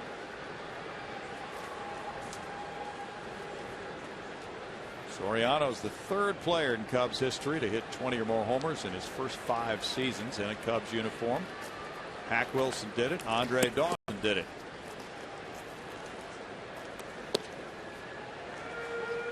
He looks at strike 1. Pirates are batting in the bottom of the 9th, tied 4-4 with the Cardinals. Pittsburgh has scored a run to tie it. Yeah, Cardinals got one in the top of the 9th. The Pirates answer. Neil Walker hit his 10th home run of the season to tie that game.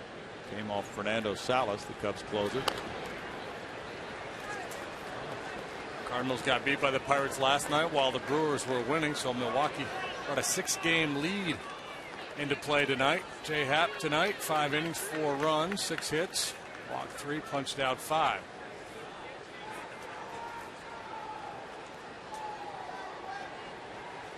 Milwaukee, meanwhile, is tied 1-1 with the Dodgers in Milwaukee, middle innings. Well, I think the play here is probably take a shot way up with the heater. It looks like they're going to go breaking ball away. Oh, that was my fear of the breaking ball, because you with Soriano up there, you want to make sure you go way out, way down if you're going to throw a breaking ball with 2 strikes. And you're always at risk of having one kick away and allowing them to score a cheap run. So I thought they might take a shot way up with a fastball and see if you can get them to chase that one. that's not a good figure. 7 out of 20 times. The runner on 3rd and less than 2 outs.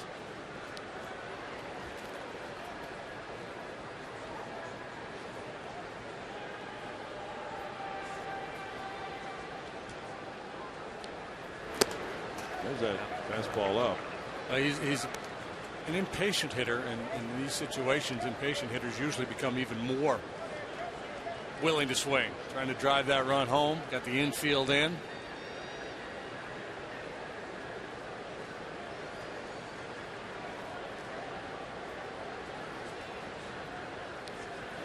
That was the curve. And kicks out onto the field. Still 2-2 to Soriano, who's 35 years old, from the Dominican. He hit 10 homers in the month of April this year to set a Cubs record. Atlanta's batting in the bottom of the 10th, tied with the Giants 1-1.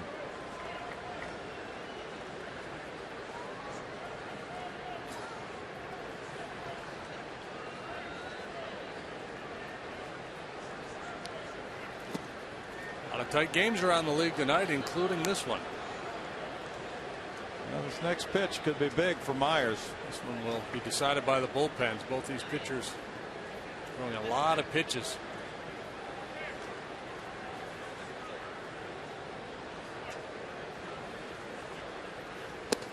Soriano whiffs.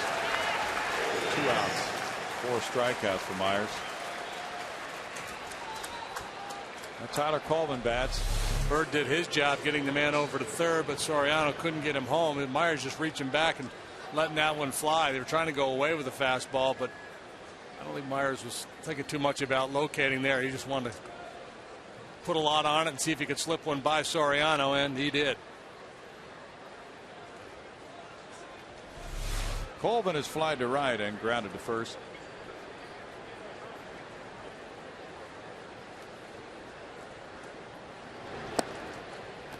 Curve works for strike 1 for Myers.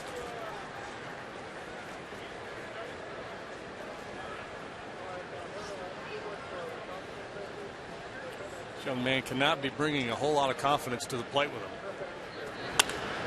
But he rips one deep to right field. That's a laser shot and a 2-run homer for Colvin.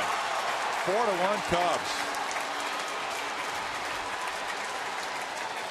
Well, he just found some confidence. Sure did. Home run number 5, giving him 15 runs batted in. That batting average very low, but he smacked that one and no doubter to right field. And Myers, who had been so good since that first inning, and this kind of follows form for this year. A couple early and then settling in, posting some zeros, and then runs into a little trouble in the middle innings. This time it comes in the form of a Tyler Colvin 2-run homer. Reach that second deck. And strike to Hill. That's the 28th long ball surrendered by Myers this season. Colvin's 3rd career homer against Myers. No balls, 2 strikes, 100 pitches now for Myers.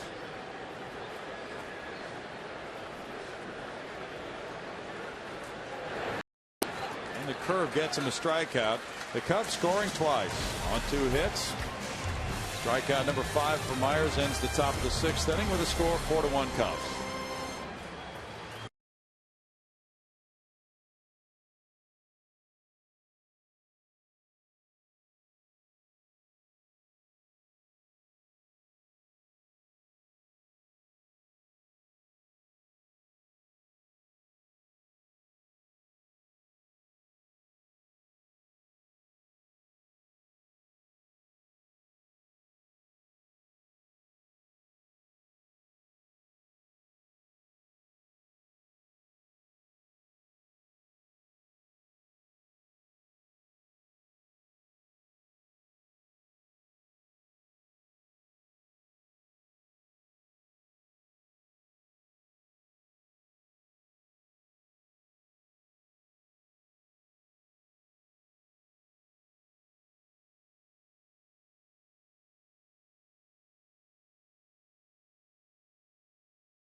It'll be Martinez, Lee, and Paredes due up in the Houston 6th inning.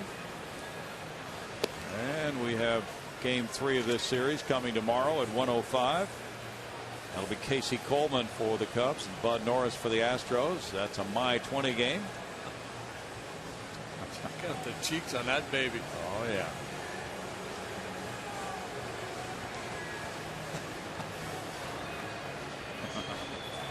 That's the good life right there. Better believe it, pal. That little one's not missing too many calories at this early stage of life. Probably a constant calorie fest. Martinez leads it off. He has struck out both times.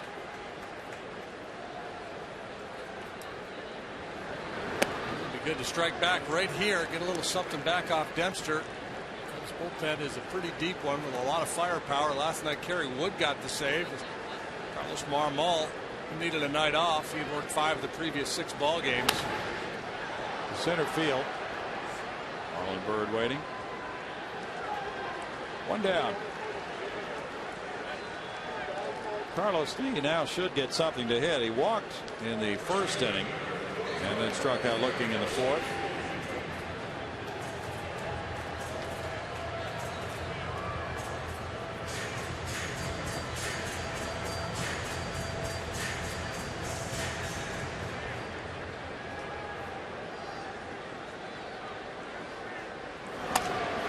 Rolls this one out to second base. Barney to his left.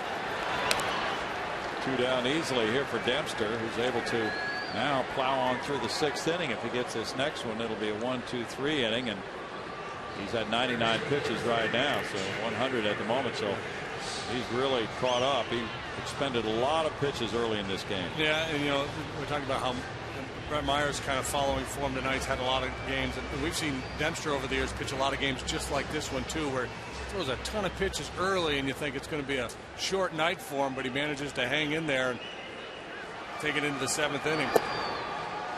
Strike 1 to Paredes, who has a pair of doubles, one in the left field corner, one to right field. It's aggressive last inning, and now with this 3-run lead can be even more willing to throw it over. 1-1.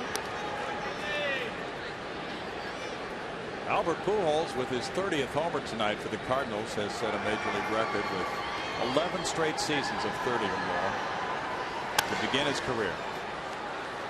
First player to do that. 1-2.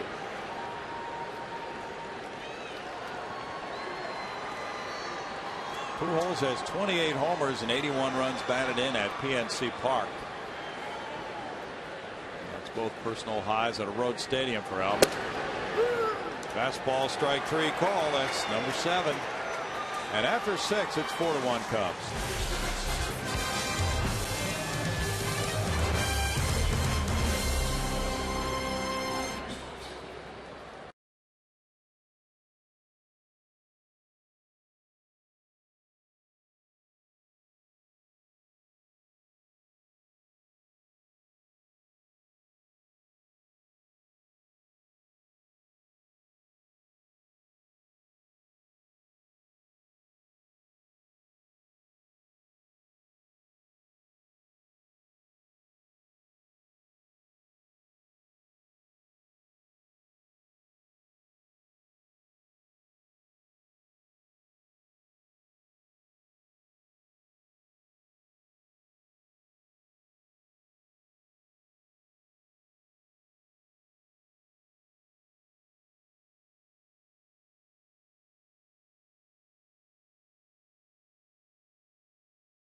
Cancer history. This was why the 2000 season was disappointing but really exciting. Jeff Bagwell, Lance Berkman, Chris Druby, Moises Alou, Tim Bogar, and Julio Lugo all homered, and they squeaked out an 11-10 win over the Pirates. That was typical, and it was a moment in history from 2000. Thanks, Greg. We go to inning number 7, and the Cubs lead at 4-1 with Ryan Dempster at the plate. Ball 1 to him. It's even at a 1-ball 1-strike count. Colvin with the 2-run homer in the 6th inning gave Dempster the 3-run lead now.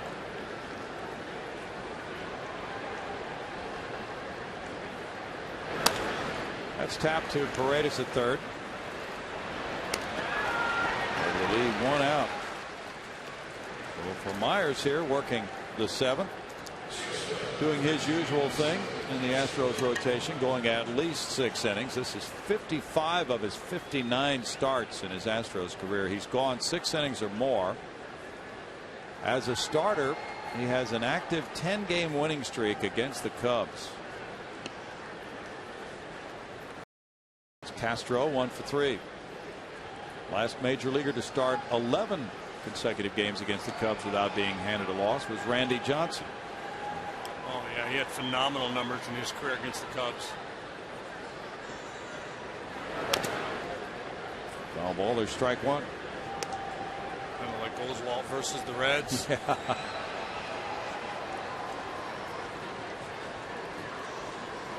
The Astros will have Shuck, Barmas, and Quintero due up in the bottom of the inning. Then the pitcher's spot.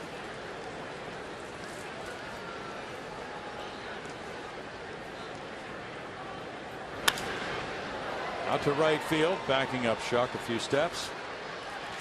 2 down. A.J. Pierzynski of the White Sox has been placed on the disabled list for the first time in his long career.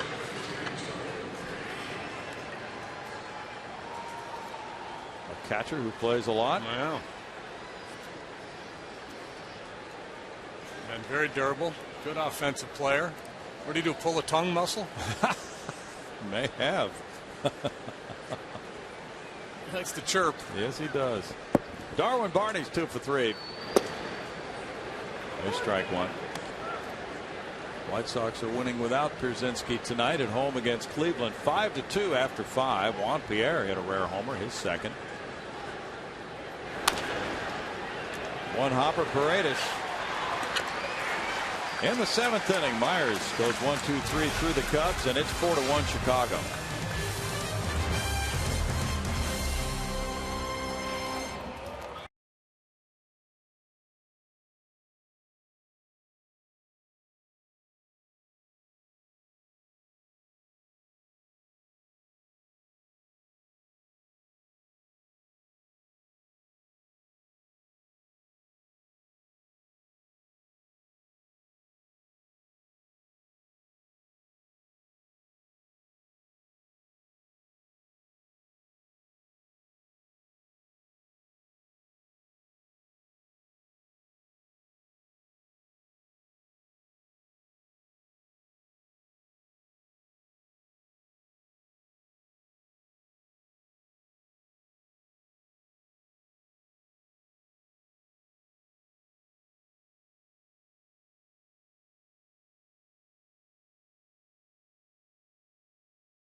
Were announced. George Springer and Jack Armstrong, the first and third round picks. You see the money that they raked in, reported by Brian McTaggart. They're about to begin their professional careers. We were checking on Jack Armstrong's father, who pitched for Cincinnati, was an all-star in 1990. He was 12-9 that year with a 3.42 ERA on a World Series club. The All-American boy, Jack Armstrong. Yeah. His son there, Jack, is a big kid, about 6'7", hard thrower. Armstrong, the younger, appeared in 13 games for Vanderbilt with an 0-1 record of 2.65 ERA. 4-1 Cubs. J.B. Shuck, the batter, he's 0 for 2. Looking at strike one with Barmas on deck and Quintero due up third in the inning. We're talking about Randy Johnson versus the Cubs. I just pulled it up. 13-0 in his career against the Cubs with a 1.91 ERA. Wow. 1-1 to Shuck.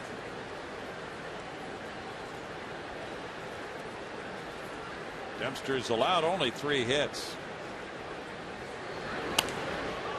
Popped up foul. Will be out of play.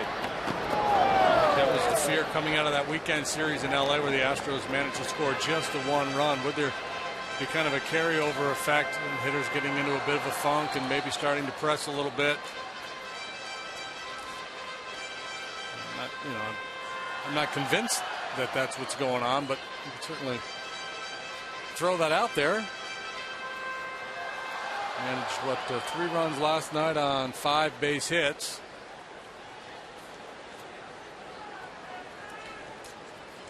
Let's consider that a working theory. Okay, I'll go with it. After tearing it up in the desert, scoring a lot of runs against the D-backs. Yeah. All the way, still 1-2 to Shuck. Well, you talked about the close games earlier tonight. They're still close. Dodgers 1, Brewers 1 after 7. St. Louis 4, Pittsburgh 4, bottom of the 10th inning in Pittsburgh. San Francisco 1, Atlanta 1, bottom of the 11th in Atlanta. This one headed for right center field. Colvin will not be able to make a catch here. That's in for extra bases. Shuck has a double leading off the 7th. First major league double for Shuck. His first at bat back in the 2nd inning, he hit the ball pretty well into right center field, but Marlon Byrd was able to track it down. This one he pulls a little bit more. It looks like a split finger pitch in a little bit, and nobody gets to this one, and it's a leadoff double, a must score leadoff double. Got to get this one home. First extra base hit in the big leagues for Shuck, the Ohio Stater. At this stage of the ball game, if I'm Clint Barmes, I'm not just thinking about trying to hit the ball on the right side to advance it. You don't have that many outs to play with. Absolutely. Just go ahead and let it fly. Try to get a base hit. Don't even think about giving yourself up in any way. Ball 1 to Barmes, who is single to left and walk. It's lefty James Russell and right-hander Ramon Ortiz for the Cubs.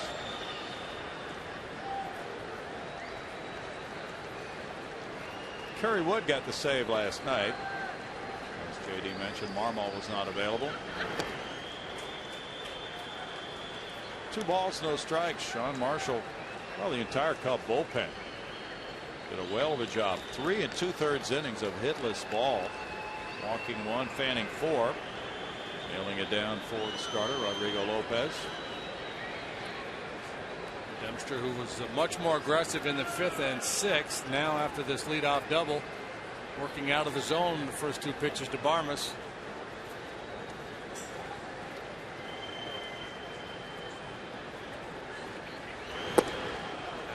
Got greedy, thought he was going to get a triple fastball there on 2-0. 2-1 for Dempster. It was at 112 pitches. It's kind of funny. That's one where a hitter swings at that pitch and then immediately start to second guess the thinking of the pitcher. How can you not challenge me? You got a 3-run lead. We're willing to go 3-0 there. Now it's 2-2. Arizona held off the Phillies 3-2. At Citizens Bank Park. Shaw the winner. Halladay the loser. Foots got his 30th save. Victorino hit his 13th.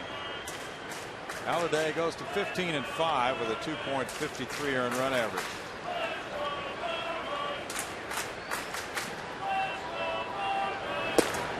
Let's go Barmes cheer. Going strong from down below. 3-2 pitch coming to Clint. Quintero on deck. Justin Verlander won his 18th.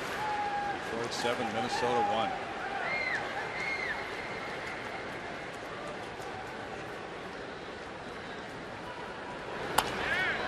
Roll to first base. Pena takes a 3 unassisted for out number 1. Shuck going to third base. There's one uncompromising right-hander right there, boy. Yeah. He just did not want to give in.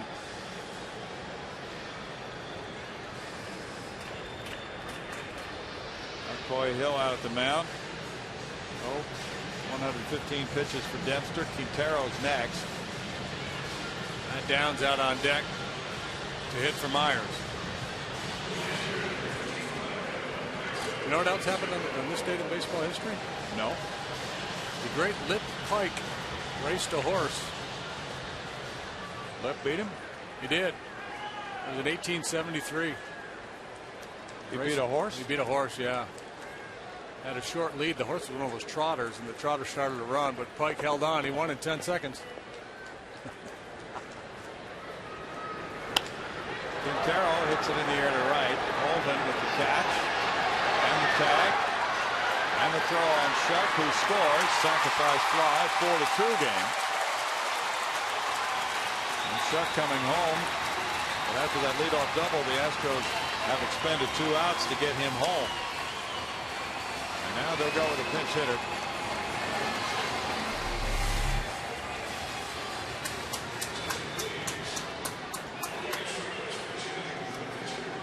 16th run batted in for Quintero.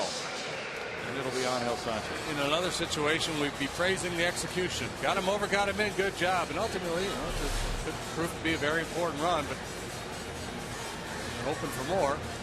Still down 2, and down to your final 7 outs. Sanchez pinch hitting for Myers, who threw 108 pitches. Brad had 7 innings, allowed the Cubs 6 hits, 4 runs. He walked 2, fanned 5. Sanchez 2 for 7 in his career against Dempster, including a homer. Runs out to the left side. Castro with the throw to a stretching Pena for the 3rd out. 1 run, 1 hit. After 7, 4-2 Cubs.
With High School Scoreboard live at midnight. All of that coming up on Fox. High school football time, guys.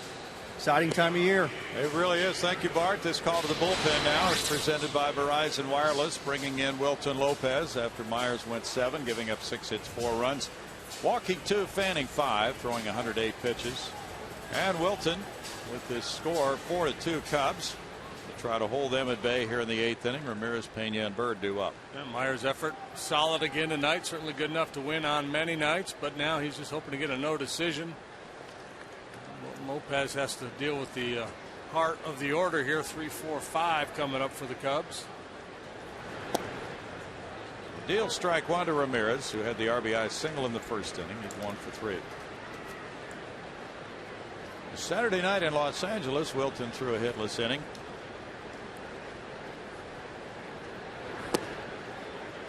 Drives that one in, and it's 0-2. Right-handed hitters are hitting .238 against Lopez.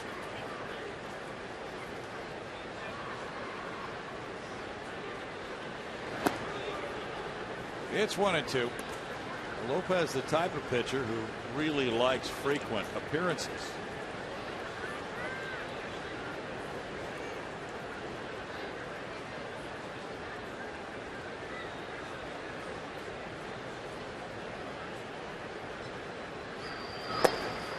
His arm is tired from frequent appearances. Sometimes a sinker has more movement on it. 2-2. But when he doesn't pitch well, usually it's because he does not have that movement. That's smacked a high drive to left field, and that's easily a home run for Ramirez. He bangs it up off the railroad tracks, and then it drops down. Number 22 for Ramirez, giving him 74 runs batted in. We showed you that graphic earlier. Ramirez among the all-time leaders in home runs against the Astros. He has inflicted a lot of damage over the years on the local 9, and that was just a hanging slider. Just screamed, hit me, and he complied. And he just backs up and moves right into his wheelhouse. That's his 39th career long ball against Houston pitching.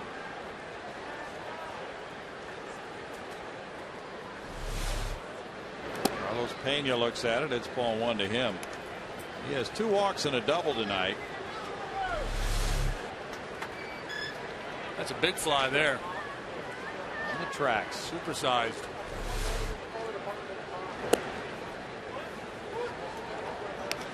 It's 1-1. Hank Aaron's the all-time leader in homers against Houston. Then Willie McCovey, Willie Stargell, Tony Perez. Ramirez one behind Perez's 40 career homers against the Astros.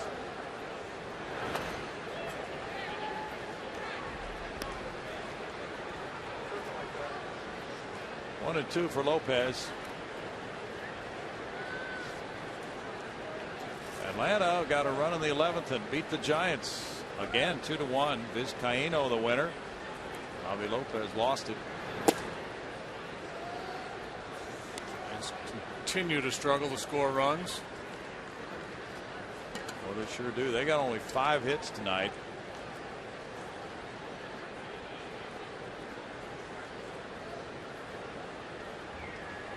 It's be a little bit of a challenge for Bruce Bochy to keep that clubhouse together, because the temptation would be for the pitchers to do a whole lot of finger pointing.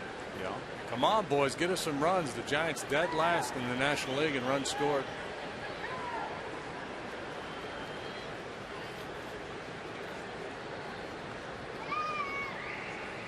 They used 4 relievers in that game. Fly ball left center field. That one backs up the outfielders, and that bangs off the bullpen fence. Picked up by Bourgeois. A double for Pena. His second of the night. He's reached base all 4 times. Oh, it's he having a night. Very similar to the last at bat when he hit the ball off Myers out there in the left center field. Again, this ball, 2-seamer running away from him. Outer third, and great stroke.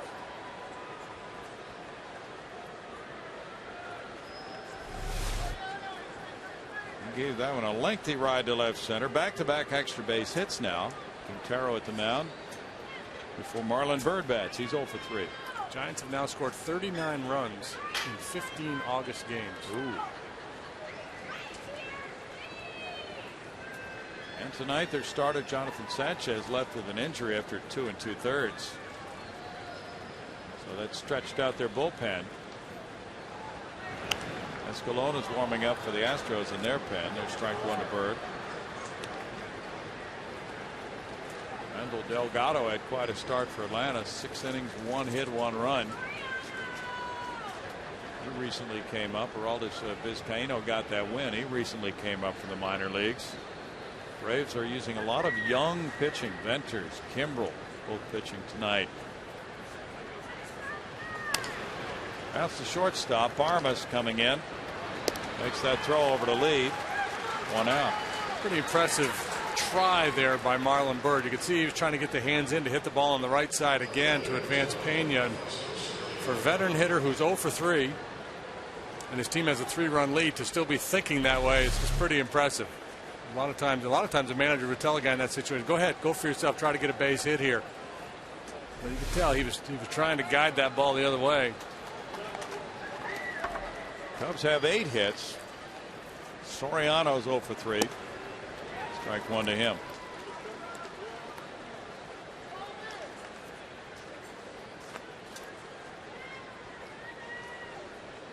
Tampa Bay beat Boston 6-2 to gain a split of their doubleheader. Jeff Neiman the winner, his 8th win. He beat Eric Bedard. Great story in this week's Sports Illustrated on Dustin Pedroia. Yeah, I was reading that. Yeah, that is good. Very good. The kid pops off all the time, but when you read the story, he comes off as very likable. His first major league home run off A.J. Burnett, when he got back to the Red Sox dugout, he said, in at 98, out at 108. 1 ball and 2 strikes. And he and his family live apparently in a high rise, and they can look right down into Fenway Park. The youngster, he's what, 3 or 4 years old, wants to see the gates open. Whenever those gates open, they head for the ballpark. Pedroia does. Yeah, he does too. Yeah, he stares out the window waiting for the fence to roll back where the Red Sox personnel can enter, and off he goes. Strikeout for out number 2. Bart? Thanks, Bill. Take the Astros with you wherever you go this season. Subscribe to MLB.tv tonight to see every Astros game live or on demand on your computer and your favorite devices. Visit Astros.com to order and get more details. MLB.tv, it's baseball everywhere. Back to you. Thank you. And now we have lefty hitting Tyler Colvin coming up next. So that's it for Lopez. The lefty Sergio Escalona heads in to face Colvin. And the score is 5-2 Cubs. Back in a moment.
Tyler Colvin batting against the lefty Sergio Escalona. Colvin went deep last time, so Brad Mills brings his lefty out of the pen, trying to neutralize Colvin. The Cubs right there.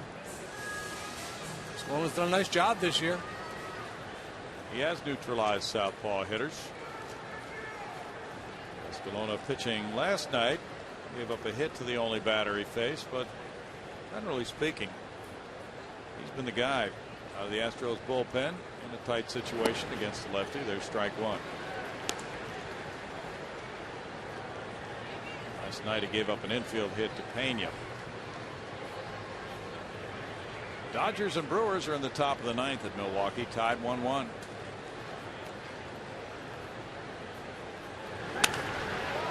High liner. Shock back, and he gets there on the warning track for the 3rd out.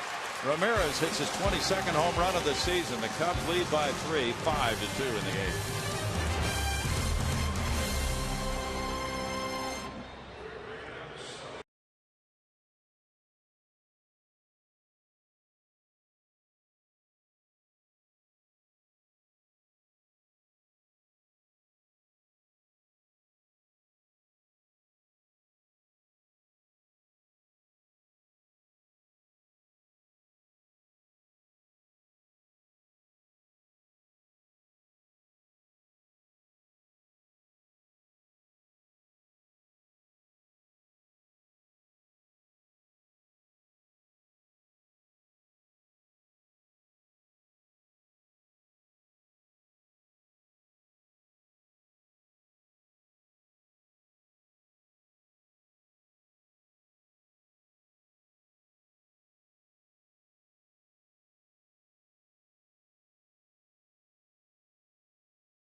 Changes now for Mike Quade with the Cubs up by 3.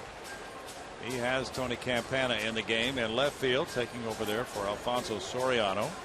Soriano was 0 for 4 tonight, and pitcher Kerry Wood, who got the save last night, is 1-5, has 16 holds and a 3.52 ERA. That save last night, his first since last June. And he showed us a Kerry Wood fastball at 95 miles an hour.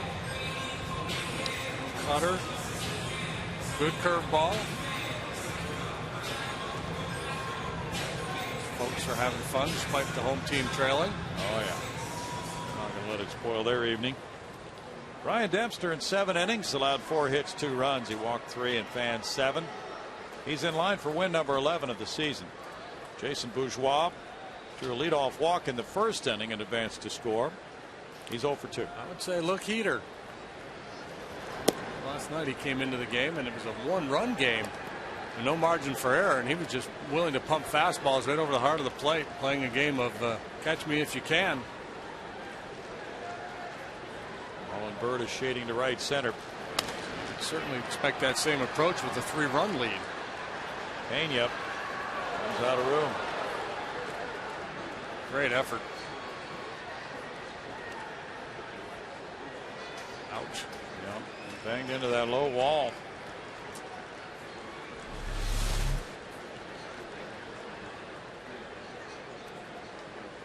No padding there either.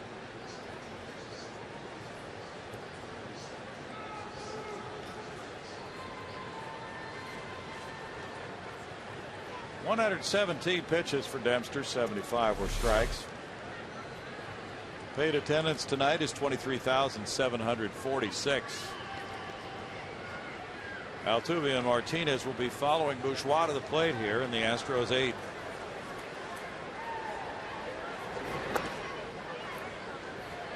Now the count's 2-1 to Jason.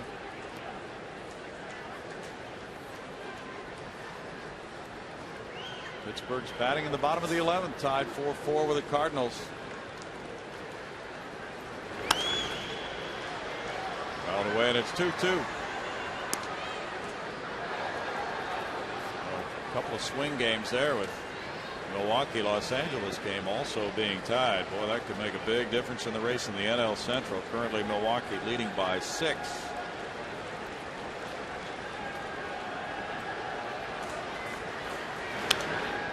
Chad Billingsley and Giovanni Gallardo, the starters in that game tonight, both of them pitching very strong ball game. Gallardo 8 innings of 4-hit 1-run ball, walked 1, struck out 9. So if you got Gallardo on your fantasy club, you're feeling pretty good about his night. Billingsley, excuse me, 7 innings, 4 hits, 1 run. That's been the thing about the Brewers lately. They've been pitching lights out. 3-2 from 34-year-old Kerry Wood to Jason Bourgeois. Kerry born in Irving, Texas, went to Grand Prairie High School. Dead red right here. Got me swinging too. Wow. 1 out. Strikeout number 8 for Cubs pitching tonight.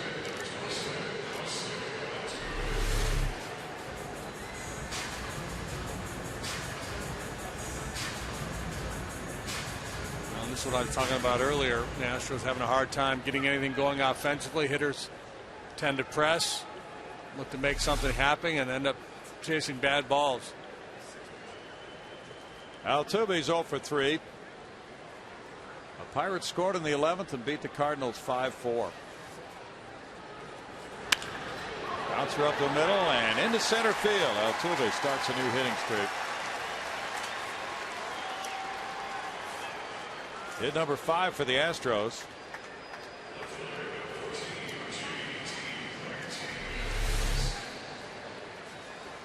I'll tell you that the slider that Kerry Wood threw was not a mistake. Jason Bourgeois has only walked 4 times all year, so that was a product of knowing the numbers, realizing you got a guy up there who is looking to swing the bat.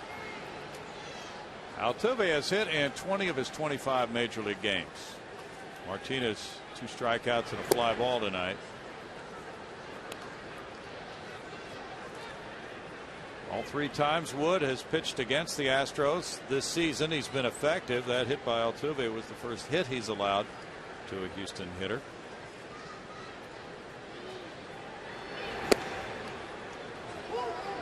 And 94, that comes in for strike one call.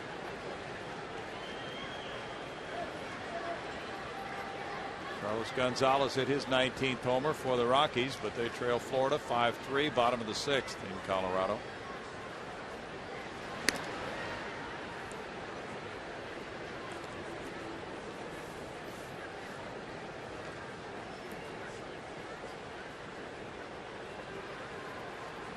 Toronto got 6 in the first at Seattle. Aaron Hill hit his 6th home run. Out into center field, Bird in for it with the catch. Now the Jays are going to be accused of stealing signs on the road too. 2 down, and it's El Caballo. He's 0 for 2 with a walk tonight.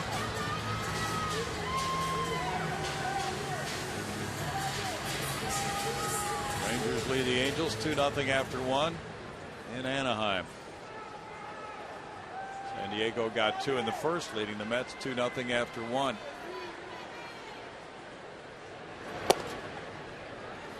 How good is that pitch? 95 out of third, bottom of the knees. Everybody would like to be able to do that.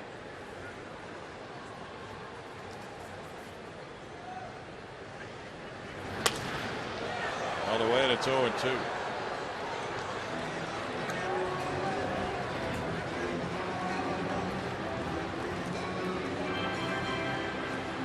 Wood was with Cleveland and the Yankees last year, returning to the Cubs, who drafted him in the first round at 95 in the offseason. He was Rookie of the Year in 98, 13-6 that year for the Cubs. To center field, and Bird moves in for this. No runs a hit, a man left. We move to the 9th inning, 5-2 Chicago.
First on Thursday, 2 Super Bowl contenders go head-to-head as the reloaded Eagles take on the always tough Steelers.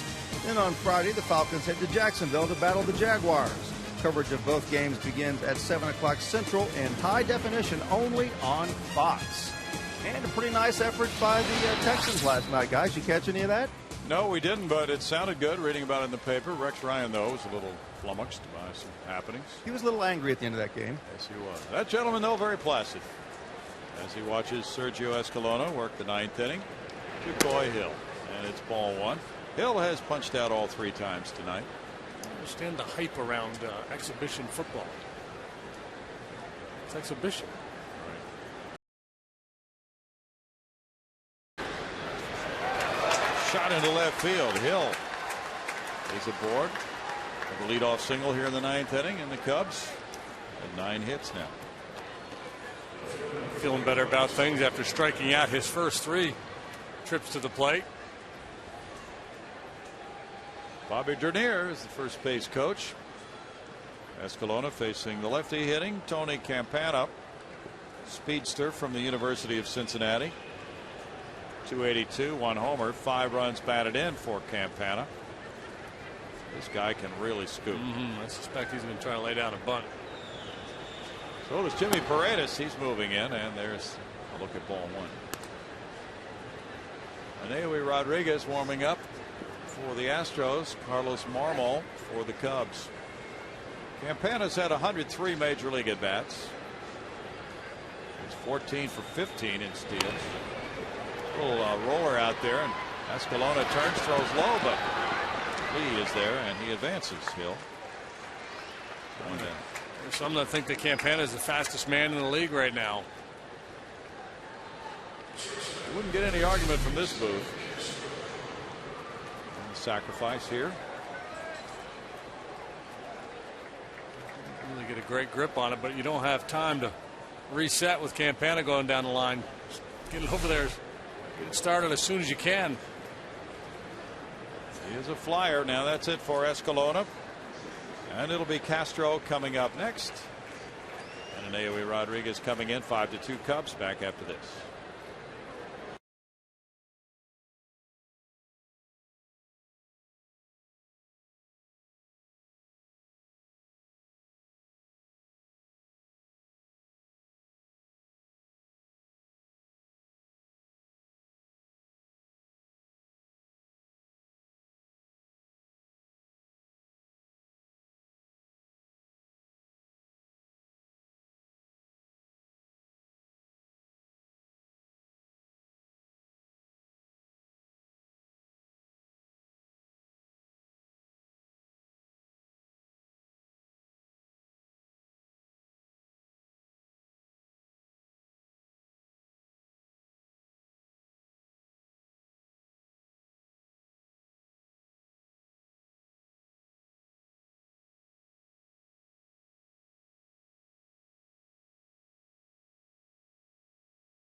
Number 4, Anewi Rodriguez 0-4 with a 4.71 ERA. He's got Starlin Castro up there, who's a 1 out of 4 tonight. Singled first time up, and then flew to center, popped to second, flew to right. Bullpen numbers very good. You see there 222 since moving back to the pen.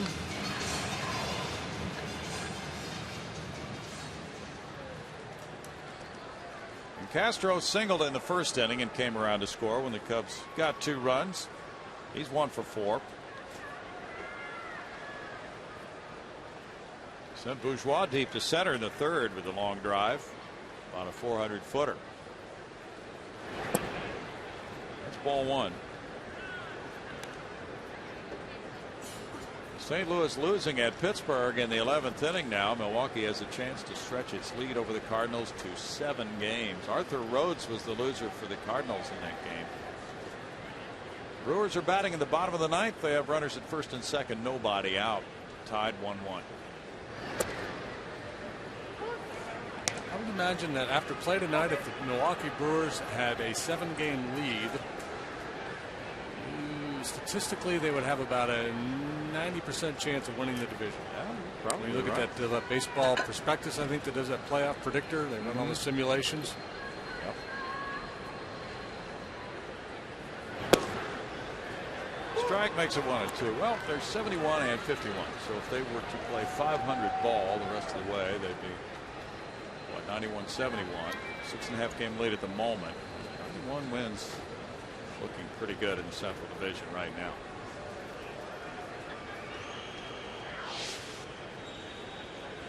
Cardinals would have to win 26 more to get to 91.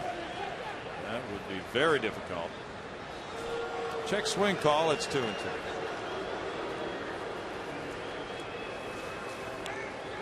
(26-14), and make a pretty strong case for Doug Melvin as the executive of the year with the Greinke Markham acquisitions. Yeah, and adding K-Rod just before the break.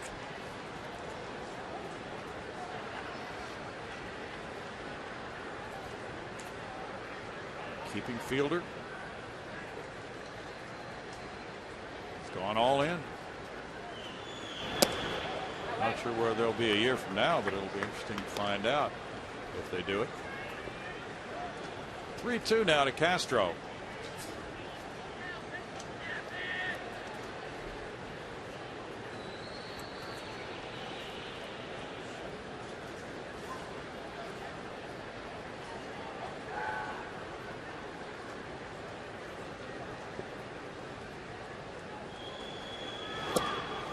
And he gets a strikeout. Rodriguez takes care of out number 2 without any contact. And moves along to face Barney. Pretty much living off that outside corner. And one more time he goes there with a good heater. Just off the outside edge, but close enough to get Castro to offer, and he comes up empty. Barney has a pair of hits in the first and fifth innings, 2 for 4.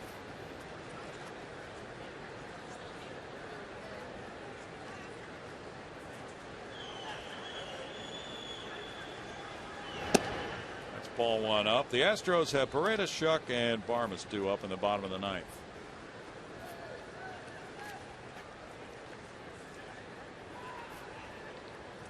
Now the Brewers have the bases loaded in the bottom of the ninth and nobody out. After a walk to Betancourt. Good fastball challenged him.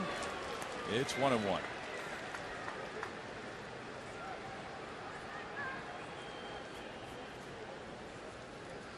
This series wraps up tomorrow at 1:05 with Bud Norris and Casey Coleman. Thursday an off day, but the Wives Gala will be taking place on the field at 6 p.m. for the Houston Area Women's Center.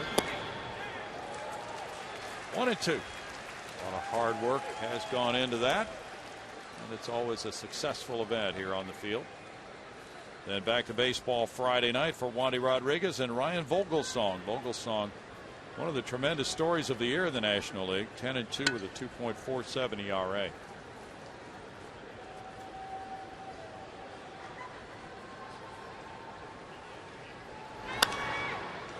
Fouled away. Still a 1-2 count on Barney.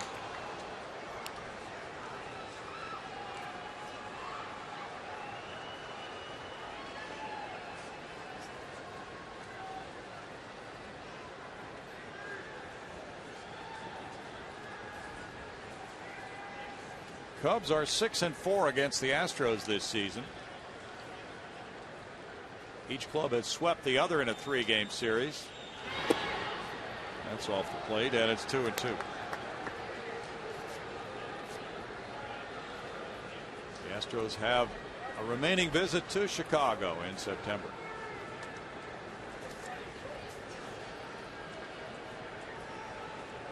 It'll be the 16th, 17th, and 18th of September. Foul straight back.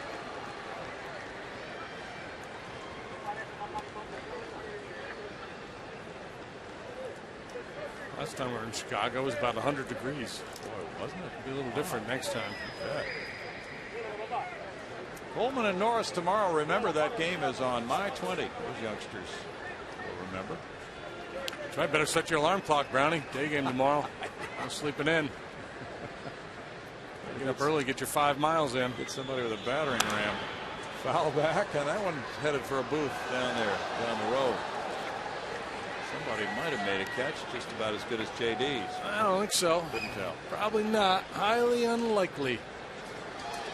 Ed Wade got in his booth. That ball didn't quite reach Ed and David Gottfried and Tal Smith. It was Cubs radio. I think it's Pat Hughes and Keith Moreland down there. Oh, well, Keith would catch it. Former catcher. block it with his chest. Popped up. Altuve, and You got a man there. it's no runs ahead and a man stranded. Bottom of the ninth is ahead, 5-2 Cubs.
They were playing them out in Dodger Stadium.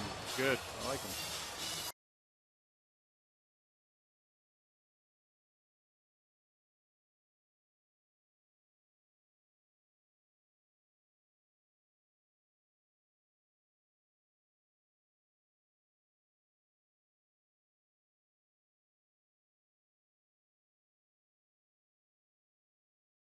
It is 5-2. The Cubs are enjoying where they are in this game as well. They move to their closer. Carlos Marmol comes in after Kerry Wood in the 8th inning. Allowed 1 hit, no runs. Had a strikeout. Marmol is 2-3 with 28 saves and 35 chances. Marmol, very difficult to hit. You see the .217 batting average against him. The Astros lit him up pretty good at Wrigley earlier this year. Really the only time, the first time anyway, that they'd ever really done anything against him at all. It's been a bit of a bumpy ride for him this year. 7 blown saves, it's a pretty big number. It is, and as you say, he's really had his moments. One of those that he would not choose as his top moment came in that May 31st game in Chicago against Houston. Coming into the game with a 3-1 lead in the 9th inning, giving up 6 earned runs in 1/3 of an inning. He's 2-2 with a 2.04, even with those 6 earnings in that game, because he had been lights out against the Astros for a long time prior to that. Yeah, he's got that sidewinding delivery, just chews up right-handed hitters. Fastball, slider, loves to throw his slider. There's a whole bunch of those. The former catcher, he's had his share of rough sledding. In fact, in his last 20 relief appearances, he's given up 12 earned runs in 16 1/3 innings for an ERA of 6.61. Prior to that 6-run outburst by the Astros on May 31st against him, he'd allowed the Astros 1 earned run as a relief pitcher in his entire career. That's dating back to 2006. So that gives you an idea how unlikely that uprising was. Jimmy Paredes, who has a pair of doubles and a run batted in, is 2 for 3, taking ball 1. Marmol had pitched, as JD mentioned earlier, 5 times in 6 days prior to last night. Kerry Wood got the save. Now it's 2-0 as Carlos goes back into that closing opportunity. He is 6th on the all-time Cubs list for appearances. This is number 375. I'm going to take one here. Yep. We'll get the slider in. How about that? Can't throw the fastball over. So he just trusts his slider a little bit more. Marmol, 28 years old, 38 saves last year. No. Boy, that's a big call. 2-2 now. The Alan Porter strike 2 call. Milwaukee has a 7-game lead on St. Louis. Brewers won it in the bottom of the ninth, 2-1 over the Dodgers. Line shot left field, Campano over. Did well by Paredes. Yep. Nice night. He 2 did. doubles, a punch out, and then a good swing there.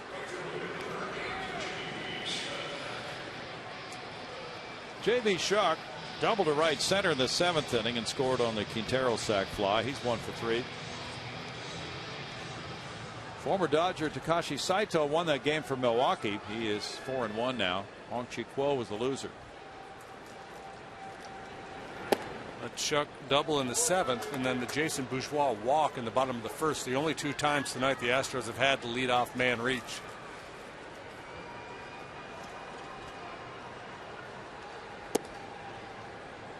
One and one. The Brewers are now 46-15 at home.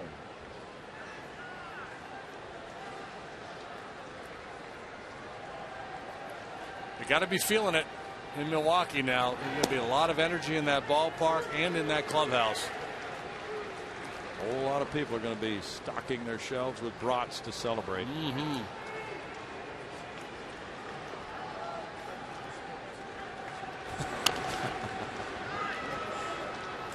Still 1-2, Shuck. They'll be out buying those sausage costumes, imitating Uke all over the city. Shuck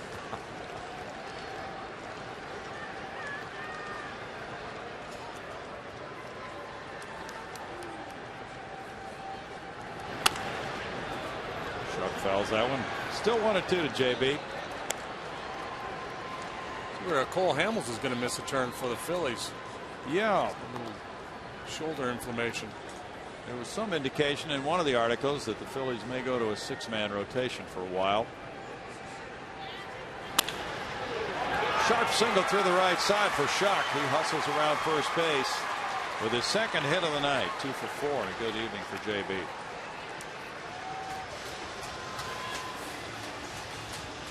A couple of balls have been squared up here off Marmol. Clint Barmas has a single and a walk tonight. Brady's hit his ball very hard. Now Shuck delivers a solid single. A little tougher challenge now for these hitters from the right side. Yes, it is. That's strike one. He is really tough on right-handed hitters.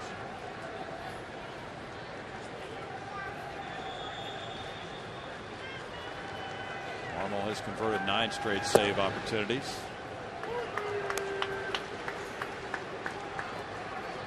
On Saturday, he moved past Ryan Dempster for 4th place on the Cubs save list with 88.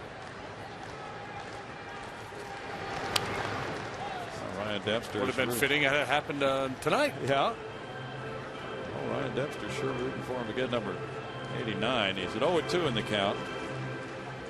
That would mean win number 11 for Dempster. That would give him a 4-game winning streak. Matt Downs is on deck. Quintero due up. This one skips by Hill. Shuck advancing to 2nd. Say who's ahead of him? I know. Suter and Lee Smith, I would think. Doesn't say, yeah. Oh, wait a minute. Kyle Farnsworth. Farney. His 2nd was 73. No. That's a different note. Never mind. That's a wild pitch. Have to go with the 2 you mentioned, though. Foul ball. Farnsworth's been quite a story in the fact that he had been primarily a setup man, but this year has done a nice job closing for Tampa Bay, and a lot of people would not necessarily have assumed that that would be the case. That would almost clip Barmas on the left elbow. 2-2 for Marmol. Day game coming tomorrow. So the number of pitches thrown by a closer on a Tuesday night with a Wednesday afternoon game following can be significant. Line shot, a hit to left field. Shuck will get a stop sign from Dave Clark, trailing by 3, and get the potential tying run to the plate. Yeah, Marmol probably dealing with a little deja vu right now. Barmas went out and hooked that one for his 2nd hit. Wow, tough pitch. And right after the guy buzzes one up and in from that sidearm delivery, the ability to reach out and get that slider off the outside corner, that's pretty impressive. Good job of hanging in there by Barmas. Now it's Matt Downs pinch hitting for Quintero. Mike Quaddy's club up 5-2, facing the potential tying run. Downs had a good game at the plate last night. He had a pair of doubles and drove in 2. Downs hit a pinch hit 2-run double off Marmol in Chicago May 31st. And that big comeback for the Astros in the 9th inning. Randy Myers is the other guy that's there in the top for the Cubs. Okay. All right. Hanging slider, hit it in the seats, and we're tied. That's all. It's that easy. Downs has hit 2 pinch homers this season. Big one off Neftali Feliz in Texas. 1-1.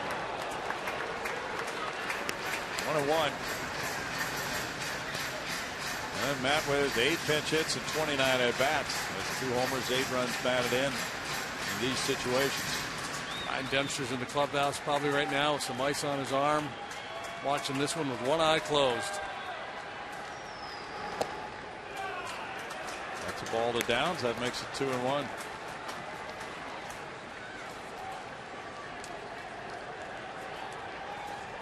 The Astros have trailed ever since the top of the first when the Cubs got 2. Bogusevic on deck. 2-2. So, that's very similar to the pitch that Barmes went out and got. But Downs is looking to see, he's opening up that hip. He's looking to inflict some damage. He's hoping to get a ball middle in. But now he has to be willing to just punch a single somewhere. Fly ball goes foul and out of play. Dangerous pitch.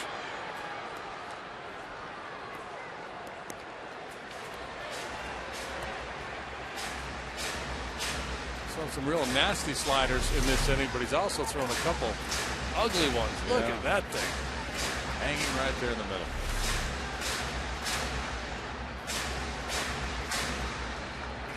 That's one that kind of surprised that Coy Hill didn't trot out to the mound and say, hey, be careful now. Downs takes it, and now he's worked it. 3-2 to Matt.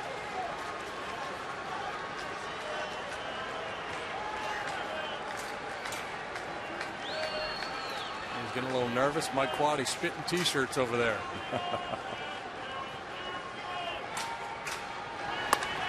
Grounded foul. Marmol's been off his game in that stretch this year. He had 6 appearances in a row without a strikeout in one part of the season. Ball up as well, hit hard. He's rolled over on it. Pulling off that front side a little bit.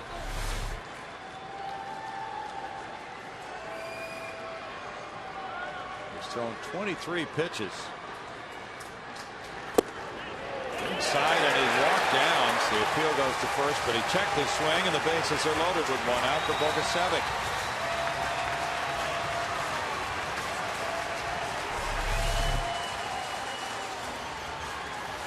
Nope, did not go. Good call. Good at bat for Downs.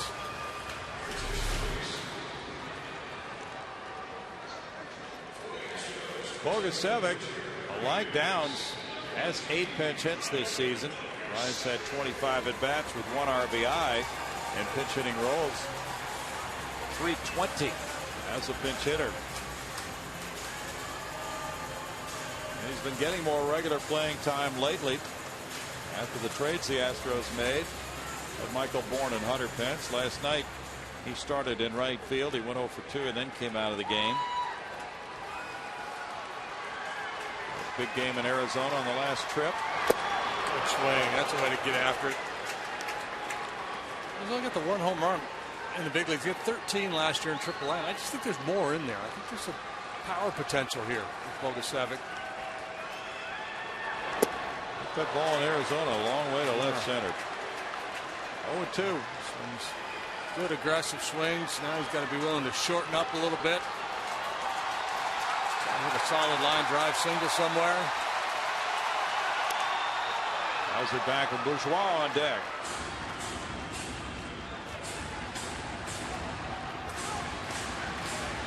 The Cubs have 17 blown saves as a team.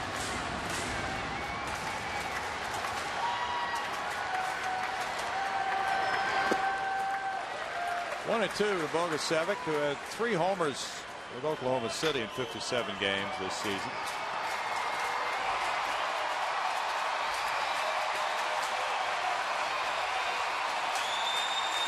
Chicago area native. Chance to really make an impact here against the Cubs. And he takes that one. He's not getting swings and misses at his slider like he normally does.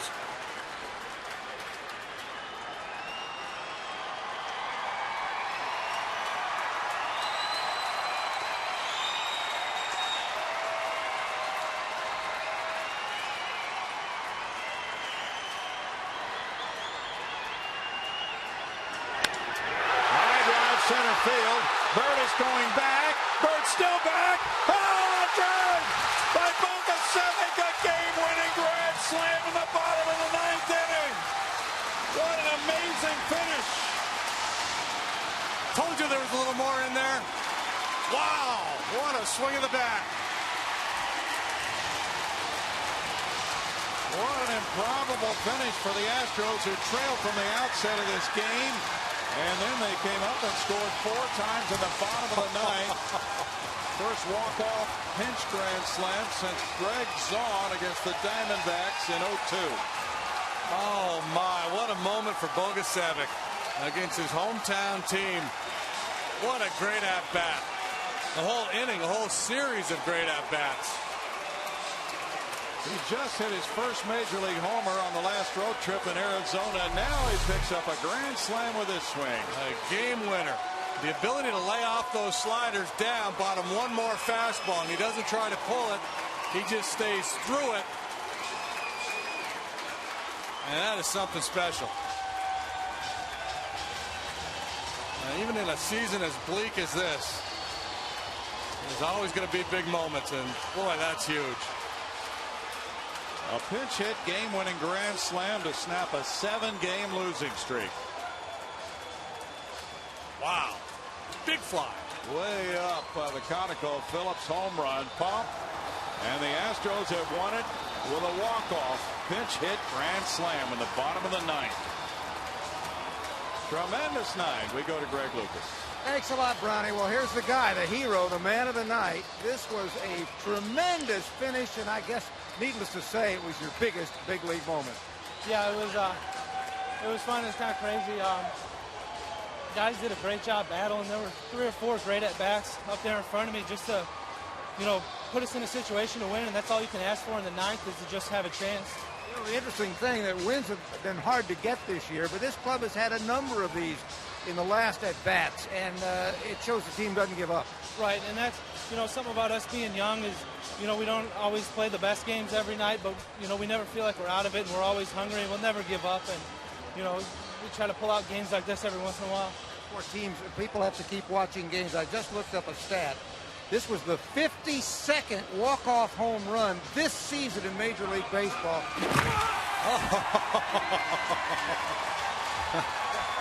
Yeah, that's good. That's yeah, I got it just as bad. Microphone still works. The 52nd walk-off home run this year. It's been amazing the way things are happening. Yeah, that's baseball. That's why we don't play against the clock. We play against outs, and you're never out of it. I guess not. So the great moments you had. I know some other guys want to talk to you. Do you remember what you hit? Yeah, it was a fastball. Remember that? It was a fastball. You were ready for it. Yeah. Okay. Hey, congratulations, Brian. Thank you. What a great moment. Thank you. Brian Bogasevic, the hero of the night. Guys, back to you. What a finish at Minute Maid Park as they pour out of the dugout to snap the 7-game losing streak. It's Bogasevic off the bench with a pinch hit grand slam. A memorable night for these young players as they pull together. They had lost 10 of 11. They win this one 6-5 in the 9th.